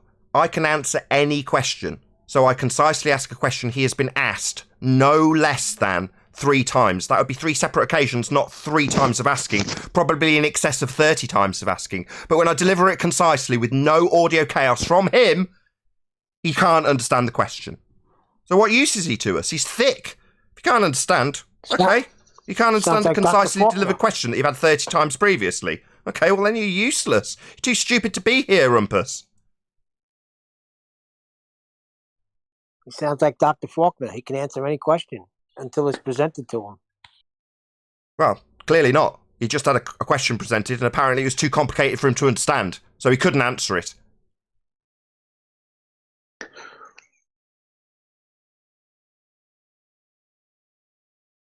He doesn't want to answer it. Well, I've asked him in excess of 30 times on 3 separate occasions. Now, previously, as I've just said, he talked through that. He wouldn't let me concisely deliver it. This time I have. It's been replayed, half a dozen times on all those different shows. They were all repeated at least once. So it's been delivered to the audience multiple times. But he can't understand the question? No, he just doesn't have an answer. You can't measure to something you can't see. It's just that simple. It's the end of the globe. Nathan, I know I've been on your show when he's been here, and you've asked it in excess of 30 times. In fact, I have a note here Tuesday, the 19th of May, 2020, show 1169 at the 126 mark. Geometric horizon is the topic. Rumpus, quote unquote. It's not a visual one, but it is visible.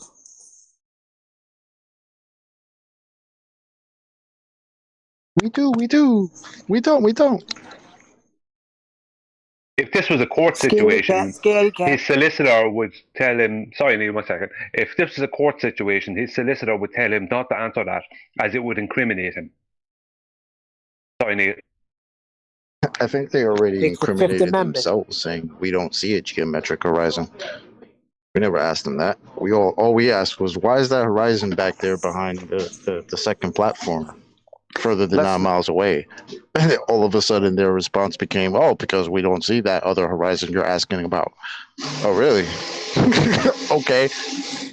Hey, Chocolate, let's not forget how important it is. It was the very thing that was blocking the bottoms of boats. Yeah, that's a bit of a problem if it only existed math. Well, How it's does a bit math of a- block boats now? Well, that's true too. But if they used to use the geometric horizon to block the bottom of boats, and now they say it doesn't, then what was blocking the bottom of boats? We are not going to see the geometric horizon. No one's claiming that we see physical geometry. It's not a visual horizon. Of course, what Mr. Oakley will say is that we presuppose what the Earth is, the shape of the Earth. Well, yes.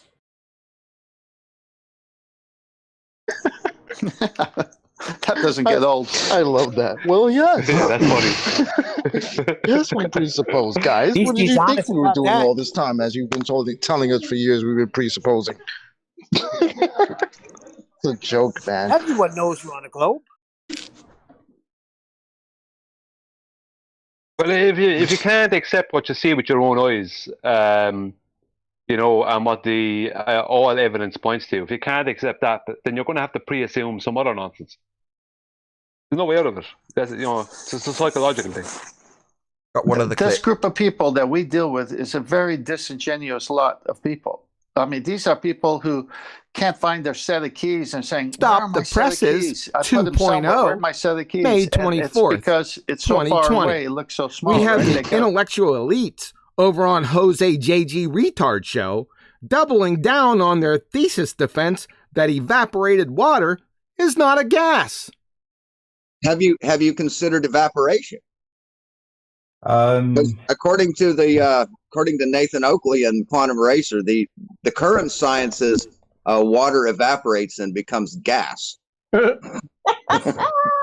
I know. That's the dumbest statement I've ever heard, but yeah. What do you call it, John?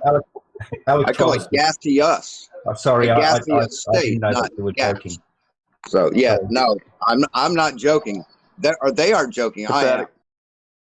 Globetard powers, activate.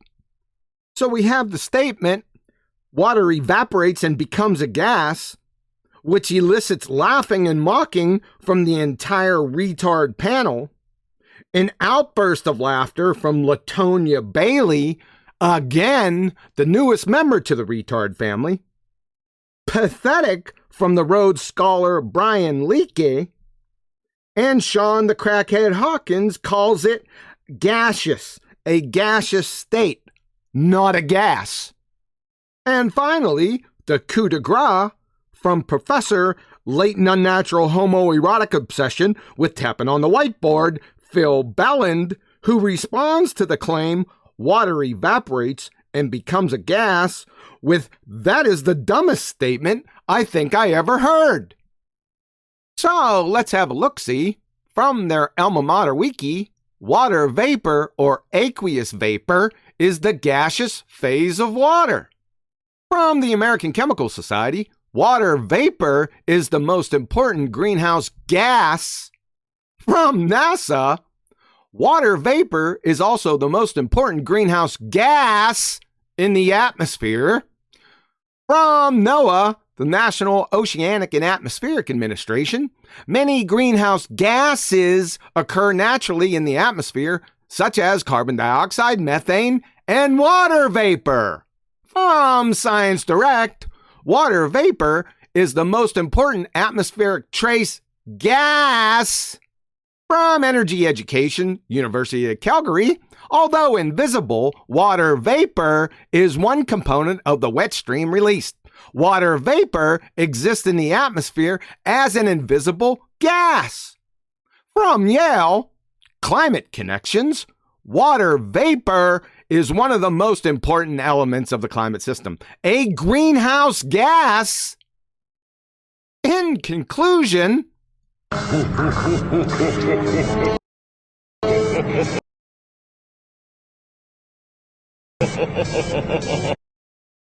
Okay, so the reason I've played that clip is because I was in the Uncut and After Show chat yesterday, and Phil Bell, who we just heard saying that's the dumbest thing I've ever heard after somebody declared that us saying water vapour is gas was stupid, that was what you heard. I'm going to play it again just so you can actually listen to what Prof. Phil Bell said, given that his response to me was to say, I never said that.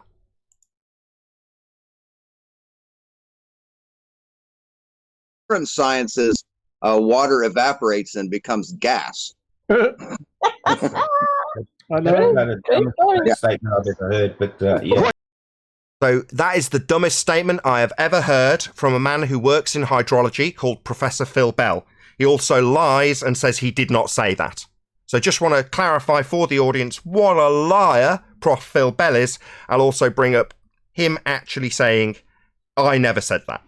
There it is, for the audience's benefit. I'll just make it a little bit bigger so you can all see precisely what Phil Bell, the liar, has said.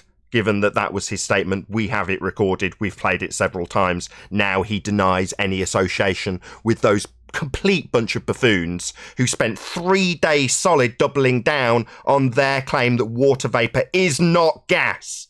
Now, Phil Bell was part of that little clan, and his statement that that was the dumbest thing he'd ever heard while they all had a good laugh at us saying it is on record and now denied by him in the chat streams. Because they're all liars. Of course. It's all they can do.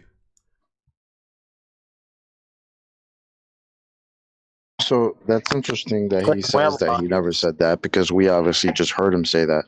But then if he did say that, then does that mean his compadres were wrong about water vapor being a gas? Because he just says clearly in that statement that water vapor is a gas. So are they confused amongst themselves? What's going on here? Yeah, that's why I asked him to give us clarity. If I'm mistaken, maybe when he said that's the dumbest statement he's ever heard, what he meant was the people around him are incredibly stupid, but maybe they weren't smart enough to realise he was pointing out how dumb they were. But nevertheless, even though he's part of the conversation, they're all having a good laugh about how stupid it is to assert that water vapour's gas. He's egging them along while they all laugh, saying that's the dumbest thing I've ever heard. Something he now denies. And says, no, of course I understood that water vapour's gas. Well, why the hell didn't you correct them all, you complete muppet? If that's the case, it seemed to me like you were agreeing with them, and I'm pretty sure the audience will agree with me. Did you see the last one I just put in Master B? What did you put in Master B? Sure. 60 seconds Sean left. Hawkins' statement from chat. Yeah, that was... What does it say? Do you want to read it out? I've got it up for the audience. Feel free. Wait, I gotta go back to it. This water gas thing. Go on. It says, this water gas thing is all they have on me, and I only thought that for a day or two. Nathan Oakley still can't do a simple meters to kilometers conversion. That was Sean Hawkins. And with that, I'm going to say a huge, massive, enormous thank you to both Discord and G Plus panels for making today's live show possible. Stay tuned if you're watching on either Nathan Oakley 1980 or Nathan Oakley premiering streams, as there will be an after show to follow. A massive, huge, enormous thank you to all of you who smashed the super chat, liked, commented, shared, subscribed, and all that good stuff. Be sure to check out nathanoakley.com and the Flat Earth Debate Forum to keep up to date with the community debate. Once again, stay tuned if you're watching on a premiering stream. I've been Nathan Oakley, and I'll see you all in the next video.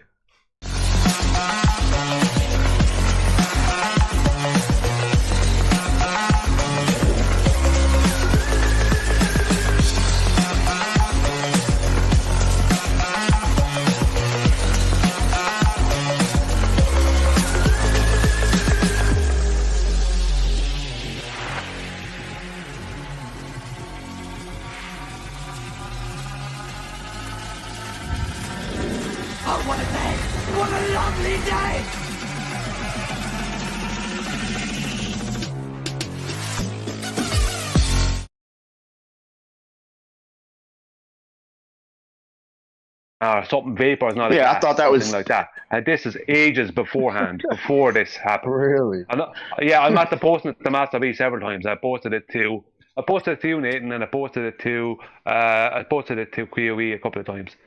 But it's out there. This is weeks beforehand, so it's not something he just thought for a day or two. That's a load of rubbish. There's somebody on here that was on that show. So he said Atmo means vapor. Yeah. Give me 1 second. 1 second. Wow, interesting. He was on that show. He just told me he was fighting against. All right. Yeah, that's right. I was the one in that video who said, "What do you call it, Sean?" If you listen to that part again, I said, "What do you call it, Sean?" And he's like, "It's not a gas." And I was like, "Pathetic." Yeah. And he mentioned me by name too, but if he'd have listened to a little bit more, he'd have heard me, on the front lines fighting these dummy. He put a version of that video out. Go ahead. Who was that asked him that? Because I heard that, and that would have been me too. So what do you call that then? If it's gaseous, but yeah, I was like, what do you? Yeah, I was like, what do you call it, Sean? He's like, it's not a gas. It's not a gas. I'm like, pathetic, And I think Quantum thought it was. He thought that I was calling him pathetic or pathetic for thinking that it's not a gas. Well, apparently they spent days laughing at us, but apparently they both conceded now that they were wrong about that. So, if they spent days laughing about it, it must have been laughing gas, and they didn't even know it. He was only wrong for a day or two. I want to ask Nathan a question if he's there. Yeah, sure, go ahead. Because I'm sick of hearing this, and I have to ask you, right? This is something I have to ask because I'm sick of hearing people say this on the board side. Would I be correct if I said there was 1,000 meters in a kilometer? Yes. Right, so you do know how many meters are in a kilometer then? I made one slip of the tongue whilst talking to Alan. Very heated. That's it. Yeah. Did I double down on this for 3 days, saying you should divide when you should times, or whichever way round I got it? No. But apparently they were laughing at us for stating something you learned in literally third grade science, that it's water, liquid, solid, gas, and water vapor is a gas. But they laughed at us for that. Exactly, Chocolate. When it comes to these sorts of pathetic arguments, I've got a pre-typed out thing on my iPad. Meanwhile, you do not have a geometric sphere edge horizon, or something to that effect. But basically, it's like, all right, the most recent video I saw on me was Nathan's stutter. It's like a 2-second clip where I trip over a word. And you're like, is this really the best you've got? Me tripping over a word once. Now, I would like to consider myself relatively articulate. It's not something I praise myself for. But I'm not, like, constantly stuttering. I don't have a stutter. But that's something that somebody's focused on in the hours and hours and hours of content. They've got, look, there you go, he trips over a word 2 or 3 times. Wow. That's the best they've got. See, we can't make one mistake or misspeak or stutter. They just hold us to it, but they can make thousands. Yeah. Isn't that a fallacy? Isn't that a fallacy, though? Picking out one thing or picking out, would that be like a formal fallacy or ad-hom fallacy? Which would that be? Well, Paula calls it majoring on the minors. Picking out some minor insignificant detail that's not really relevant to the argument while there's a bigger picture that's being completely ignored. Majoring on the minors. I don't know if it's a logical fallacy. Or it could be called they have nothing. Yeah, if you've got nothing, you can start critiquing the show, or me personally. Now, the whole me personally thing, after 4 or 5 years of this, I am totally impervious to it. In fact, recently, I've started encouraging it. So, again, I discussed this in the pre-show. So, on the pre-show, I was criticised for just being sat on my ass here. You don't do any work. And it's like, well, it is actually quite a lot of work. No, you don't do anything. It's not even your show. It's QE's show. And I'm like, why am I fighting this? So I was like, yeah, man, go forth and tell people about this. It's critical information. You need to go out and discuss this about this show with everyone. Tell them. Tell the world. Tell the people. You know what I mean? It's like, I'm giving up on them all. I mean, I don't know about you lot, but taking offence to the personal insults and attacks advertise we the get. hell out of it. Why not? You can have Seat of the Pants show. Just saying that most of us here, especially on the G Plus panel, are totally impervious to the ad homs and insults. Now, as he came up on the show, Shaw Hawkins, recently we've had a poke at him. And like every bully you've ever encountered ever, he's a total crybaby. Immediately talking about how he's been victimised and bullied. Just like every single bully you ever come across, they're massive cowards. And the second they get a taste of their own medicine, they can't cope. They cry foul. It's absolutely pathetic. It's hilarious because they dish it out to us all day long. Because it's water off a duck's back to us, they don't realise what they're getting is exactly what they're giving out. They just go, oh, no, I'm being bullied. You're like, what? You're having a laugh, right? And it's funny because they're crying from the chats. They're not even coming in to argue about it, to argue their points. Phil Bell has never been in here. Sean Hawkins has never been on here. But they're crying from the chat how, I never claimed water vapor is not gas. Meanwhile, live on audio saying, oh, that's the dumbest thing I've ever heard. Way to go. And a bunch of I them think what laughed. Paul was trying to say is they're attacking the person rather than the argument. He was looking for a fallacy, but that's just an ad hom, right? Oh yeah, that's just an ad hom. If there's an argument being presented, You can't. Sorry. yeah, only if there's an argument being Bothers presented. me So I when you say, talk about your kids, Nathan. yeah, or we talk about how the show's earning money. So I say, how can you measure a physical geometric sphere-edge horizon, which is claimed to be a tangent point, if you can't see said geometric sphere-edge horizon? Oh my god, I just tripped over a word. Quick, edit it out. Anyway, my point is that that's an argument. Whereas a rebuttal about how I've stuttered over a word isn't a rebuttal, it's just an ad hominem attack against me, the man. It doesn't address the argument. Same applies to, oh, you're making money from the show, which we had at the end of last week when this argument, the same exact argument came up. And you make money from this? It's disgusting. Swear word, swear word. Well, they don't realize that in the debate, your intent is based on all the things you've said in the history of that topic. I remember fluid and liquid, there was a mix-up there, but we all knew what you were trying to say. Yeah, right. Right. So I'd say something like gas is not a fluid. Well, that's incorrect. You can describe gas as a fluid. What I meant to say was gas is not a liquid. But in the heat of battle, sometimes you'll substitute one word for the other. That's just the way it goes. Now, in the case of Coriolis effect, I don't do that because it's absolutely critical to get the words correct. The non-inertial spinning reference frame versus the inertial reference frame, you've got to get that right. So it's imperative that I get that right. When it comes to describing something else with the wrong word, it's half the time inconsequential to the point you're making. Just a slip of the tongue and error. The thing about it is that they only have things like that to attack on. Whereas if we were to go and bring that back towards them, we'd have to go through so many major faults of theirs and things they've done and said that were wrong before we'd ever get to the silly stuff where they said the wrong word. Because like things like the clips where someone is saying vapor is not a gas, that's worth attacking because that's a statement. But if someone's just speaking and they threw in the wrong word in a sentence in the heat of it, I mean, how many serious faults would we have to go through of theirs? That's a constant wave of these things before we'd ever get to those small little things. All they've got with us most of the time is these stupid things, stupid gotcha nonsense. Well, I remember one. Yeah. Shoe is a natural phenomenon, and then Brenda doubled down, tripled down, and still is saying shoe is a natural phenomenon. Exactly. So with this whole gas thing, the fact that Sean, after spending 3 days laughing at us and ridiculing us, we suddenly turn the tables and go, right, okay, we're going to spend a little while ridiculing you. And they don't like it. They cry foul, they moan, they bleat, because they're, like I said earlier, complete cowards like most bullies. They've come here because they are suffering cognitive dissonance. And they want to take it out on us. That's all that's happening. Now, like I said earlier, it's water off a duck's back to most of us on the G Plus panel. Literally, we're impervious to it. Been doing it for years. You think telling me I'm a Dumbo is going to make me feel bad?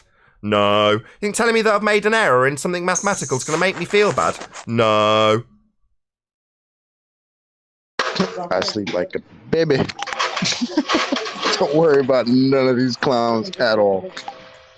Worried about their damn geometric horizon, which used to block boats, which is now only in math. Yeah, I sleep like a baby. Exactly. Exactly. I was told if I the understand. spot on their model. Second time's a charm that Chocolate's made the overriding point here. It's only an ad hominem if you've got an argument.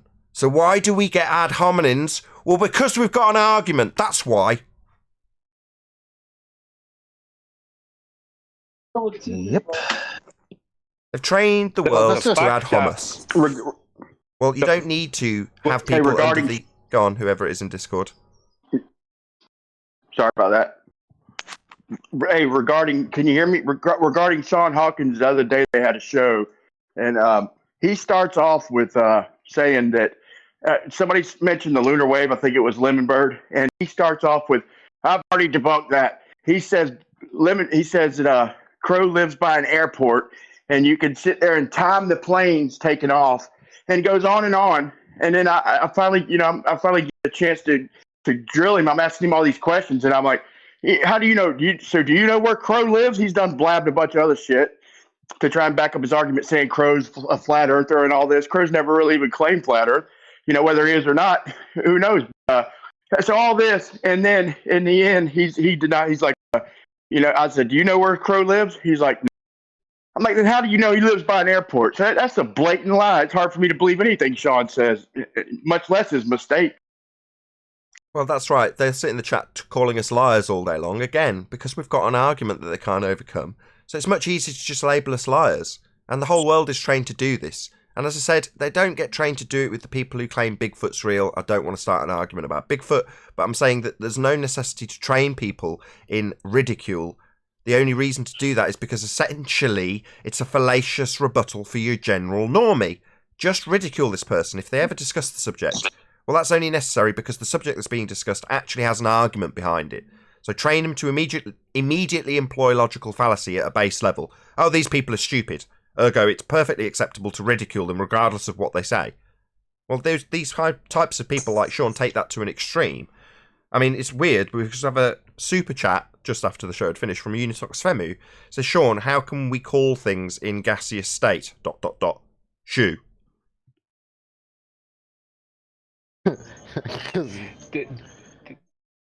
That would have been my There's question. projection. Yeah, projection. It's in a gaseous state. What is it that's in a gaseous state? What do you call that? Yeah, gas. But the point is, they can make up any old nonsense, completely ridicule us while they're talking complete bollocks, and when we point that out and hold them to task for it, they cry foul and call us bullies. Literally. Well, they say we're liars, but actually they're liars. It's called protection. Of course. It's just the same as any basic example of any bully. The kid you knew at school that used to come up to you and rough you up and try and take your dinner money. Not that that was me. I generally kept my nose out of harm's way or I got expelled. Nevertheless, you have the guy coming up to you hassling you and then you punch him in the nose. And what's the first thing they do? They go to the teacher and tell on you. Because they're basically cowards. They'll rough you up. And if you go to the teacher, they'll encourage everyone around you to bully the shit out of you for going to the teacher. That's how it works. Right? But as soon as you lay a hand on them, they're immediately going to the head teacher. Because they're cowards. I got a good story about bullies in school.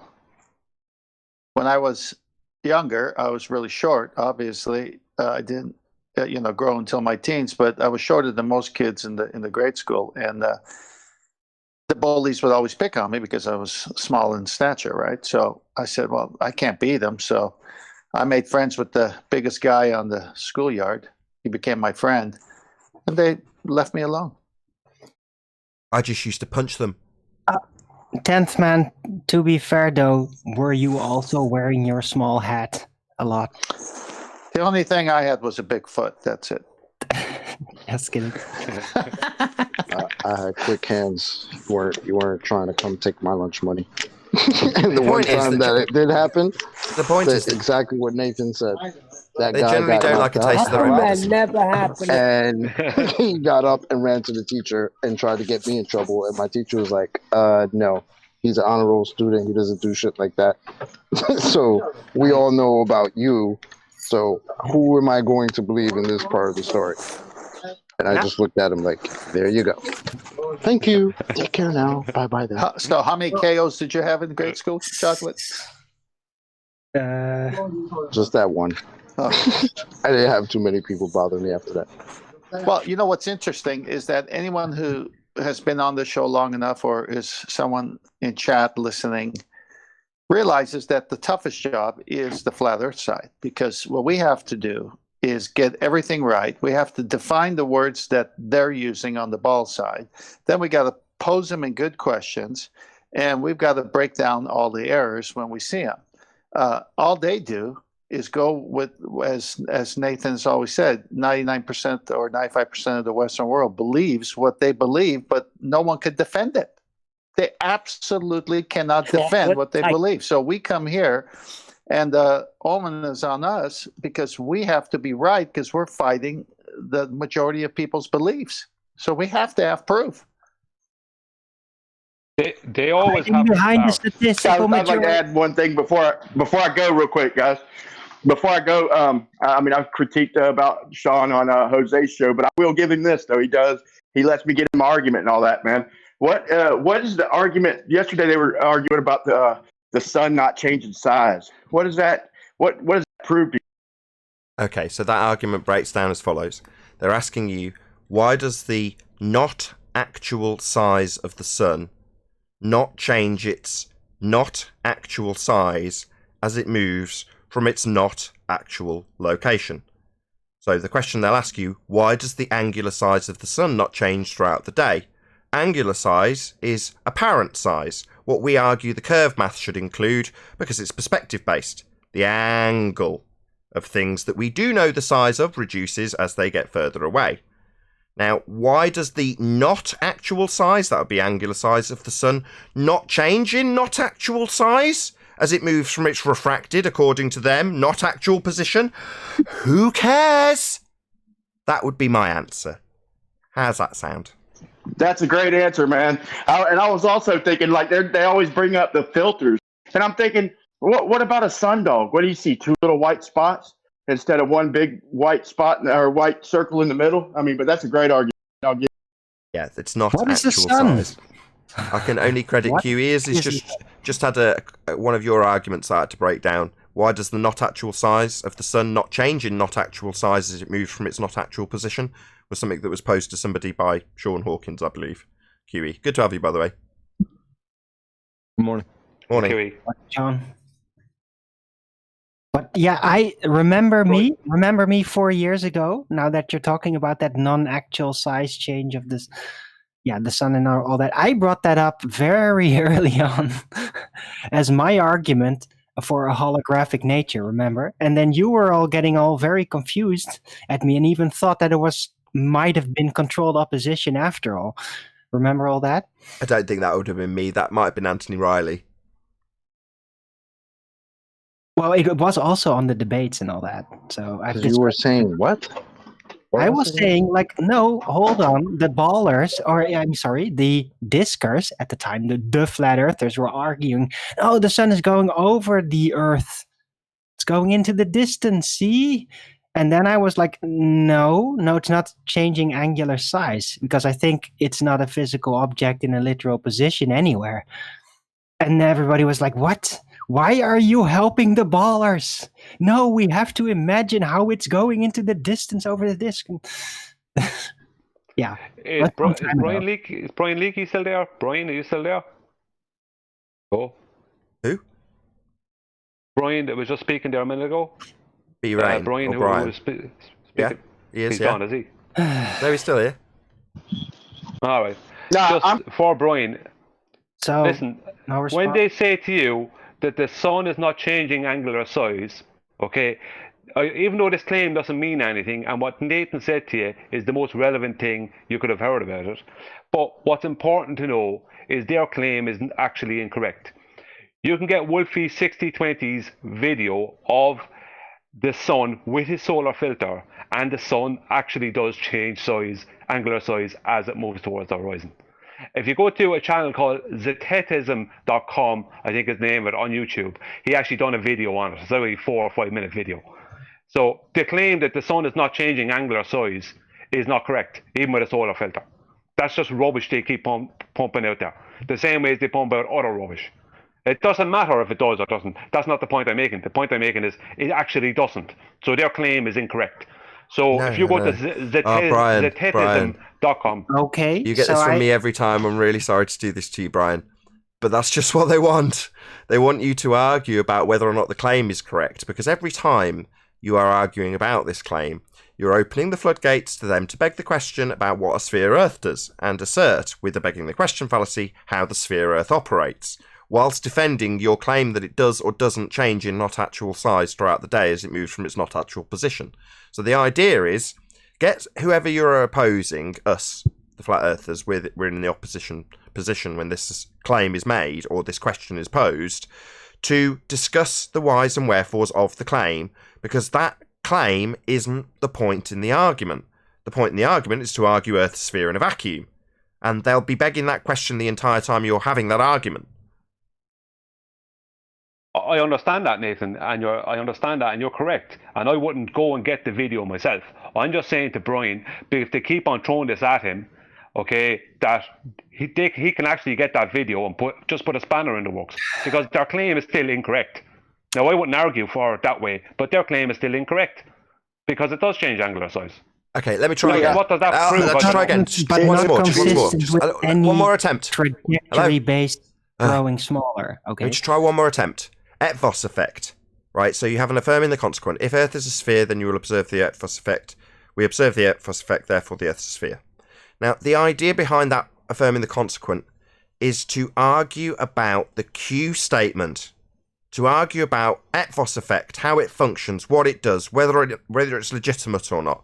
Because the whole time you're arguing about the Q statement, the if P statement is prevalent in the argument arena. That's my point. And you could say, no, the assertion of Etvos effect is incorrect. This doesn't happen. If you move, you don't see the difference in weight. The calibration of the scales, blah, blah, blah. Irrelevant.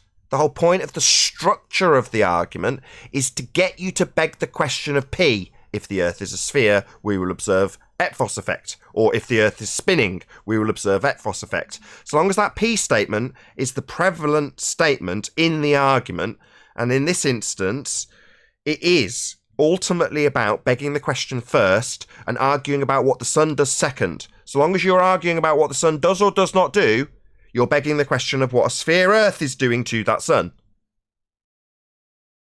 I don't disagree with that at all. That's why exactly I'd argue it the same way as you argue it.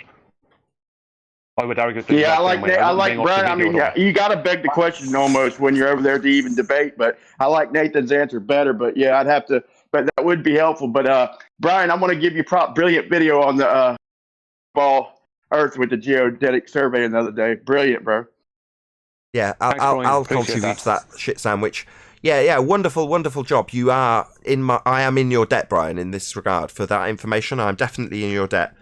However, to the guy who just gave him those props, no, you don't have to beg the question just to argue with them. I mean, I'm talking about. When I asked Rumpus about his acquisition of the geometric position he can't see, he started off his explanation saying, well, the sphere's got lots of tangent points.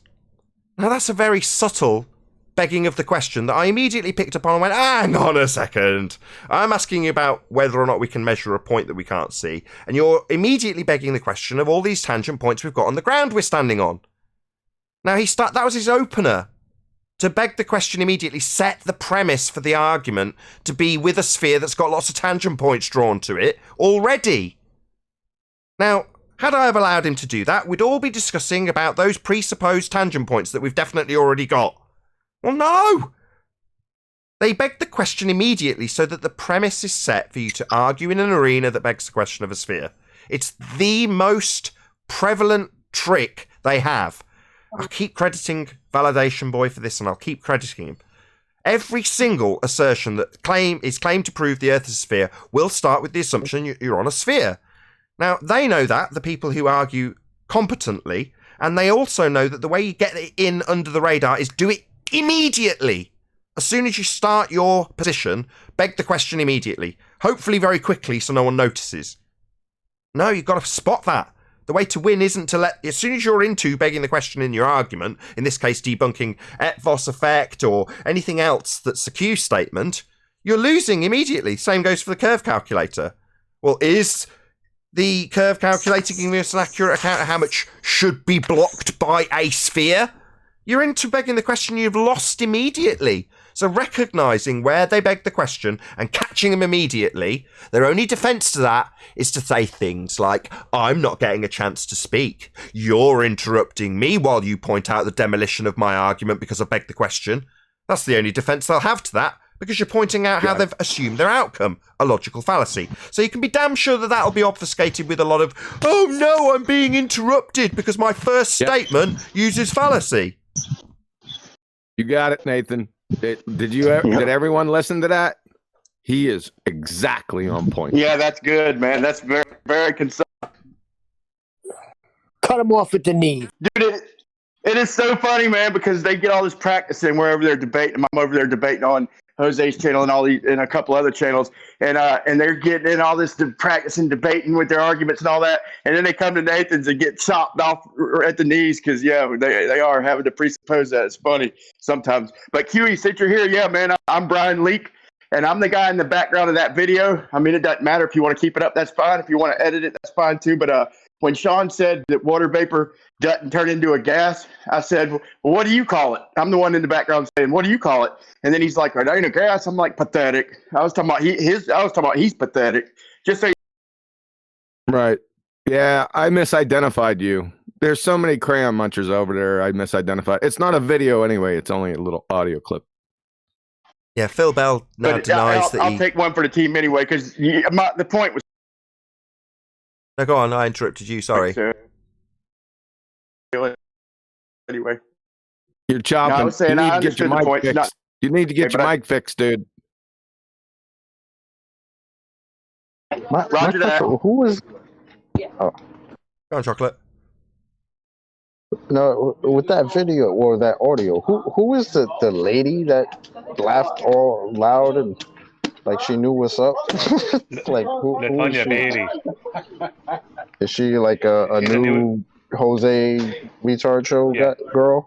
She's around a few weeks. Latonya Bailey is her name. I don't so she's the latest. Did she also realize how she was wrong in her little I don't think I've heard her concede anything yet. She's very condescending. Now that Professor Phil Bell said, "Oh, I've never said that," and Sean Hawkins said, "Well, I only thought that for a day or two," which is hilarious. You saw that, John? Did I show that? Only a day or two. You don't realize that you don't think that at all if you're in this discussion. You just exposed yourself as a crackhead, by the way. Fucking clown. That's something you should have lied. Yeah. And when I read that, I was like, he thought that for a day or two when in third grade? Because they taught you in fourth grade that water vapor's gas. You forgot. Come on. You forgot. Oh. That's really. So the whole panel there forgot, and we're just laughing at the silly flat earthers who think water vapor is a gas. Right. And that was right after they taught us that water is level, seeks and finds its level when undisturbed. They only thought that for a year or two. You're right, Rakia. That's exactly right. That's one of my very earliest memories of schooling.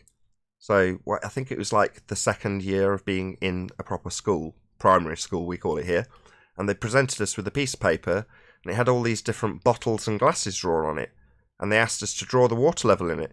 So, like I say, one of my very earliest memories. That's what I'm saying. Like, how could he say, "Oh, I only thought that for a day or two"? What? And when it got really, complex later in the year of third grade, they taught us about gas pressure needing a container. Yeah, that's correct. Yeah, I remember that too. that was a little bit later, but yes, exactly. They taught us all of these principles, They taught us that science was empirical. They told us the whole lot. Then you venture into the real world and you get people like Dr. Becky saying that science, how did she phrase it, is mysterious. Let's go and bring it up. I don't want to misquote her opener. Get it up. Was it something in the line of science is a paradox? Or? No, it starts off with the wondrous thing about science is that nobody knows the right answer. Right. I lost my rag. Planning on getting lost my rag on the live horror book. Said I lost my rag on the live show, QE. Just so irritating. Within 2 words of her opening paragraph, the wondrous thing about science. No. The empirical nature of science is that it validates a cause if you guess correctly. That's what it should start with. Not the wondrous thing is it nobody knows the right answer. Nobody would do it then. The wondrous thing about ignorance is no one knows the answer. To be fair, pseudoscience can be pretty wondrous. Did you play the latest clip? I got the updated version. If you played the latest one, you are gonna bust out laughing at the end. If you want to play it, it's again M. Scott Veach. Okay, let's play that out. I'll play the show out with that. You sent it me direct, didn't you, on yours? No. Go to Ballbusters right now. Okay, This is the updated version. Okay, got it. The self-purported PhD, M. Scott Veach, 20 June 2020. Let's see something orbit the globe, Mr. Scott. Can you demonstrate that right now? Show us a demonstration of it. Can you demonstrate it? Yeah, can you do that? Can you please demonstrate that, please? Is that possible? Can you show that the Earth is a globe and something has orbited all the way around Can you demonstrate it so that it were possible to orbit something? I want to see a demonstration showing that it does not happen. So you lost again? I can't show that either. That's a fallacy, to be fair, Veach. He's saying it doesn't exist. Oh, You're claiming Jesus Christ, guys. Jesus Christ, guys. Are you serious? Yeah. Quite serious, Mr. PhD, M. Scott Veach. And your feigned Mr. Magoo exasperations to the Lord and Savior ain't gonna help you here, son. You gotta be kidding me. He asked you to provide evidence or a demonstration of anything orbiting your fairy tale globe. You then, all non sequitur like, shift the burden of proof fallacy and ask him to demonstrate the non-existence of something? Really? What a riveting display of flexing your intellectual prowess. You're a certifiable booger-eating schmuck, Veach. Okay, fine. We're talking about what are we talking about? Yeah. And by the way, Mr. Scott, when you decide to dance with the devil, you do not decide when the music stops. Okay, so you made this choice. You decided to go along with the whole narrative of the space, my father's an astronaut narrative. So you're going to have to go through all of this until the day you die. You know, until the very end, this question will be asked of you to prove your claims, your wild, outrageous claims of space, vacuums next to gas pressure. And with that, I'll say a huge, massive, enormous thank you to both Discord and G Plus panels for making today's after show possible. And of course, a massive thank you to all of you in the Nathan Oakley 1980 or Nathan Oakley Premiering stream audience for hopefully smashing the super chat, liking, commenting, sharing, subscribing, and all that good stuff. Be sure to check out nathanoakley.com and the Flat Earth Debate Forum to keep up to date with the community debate. I've been Nathan Oakley, and I'll see you all in the next video.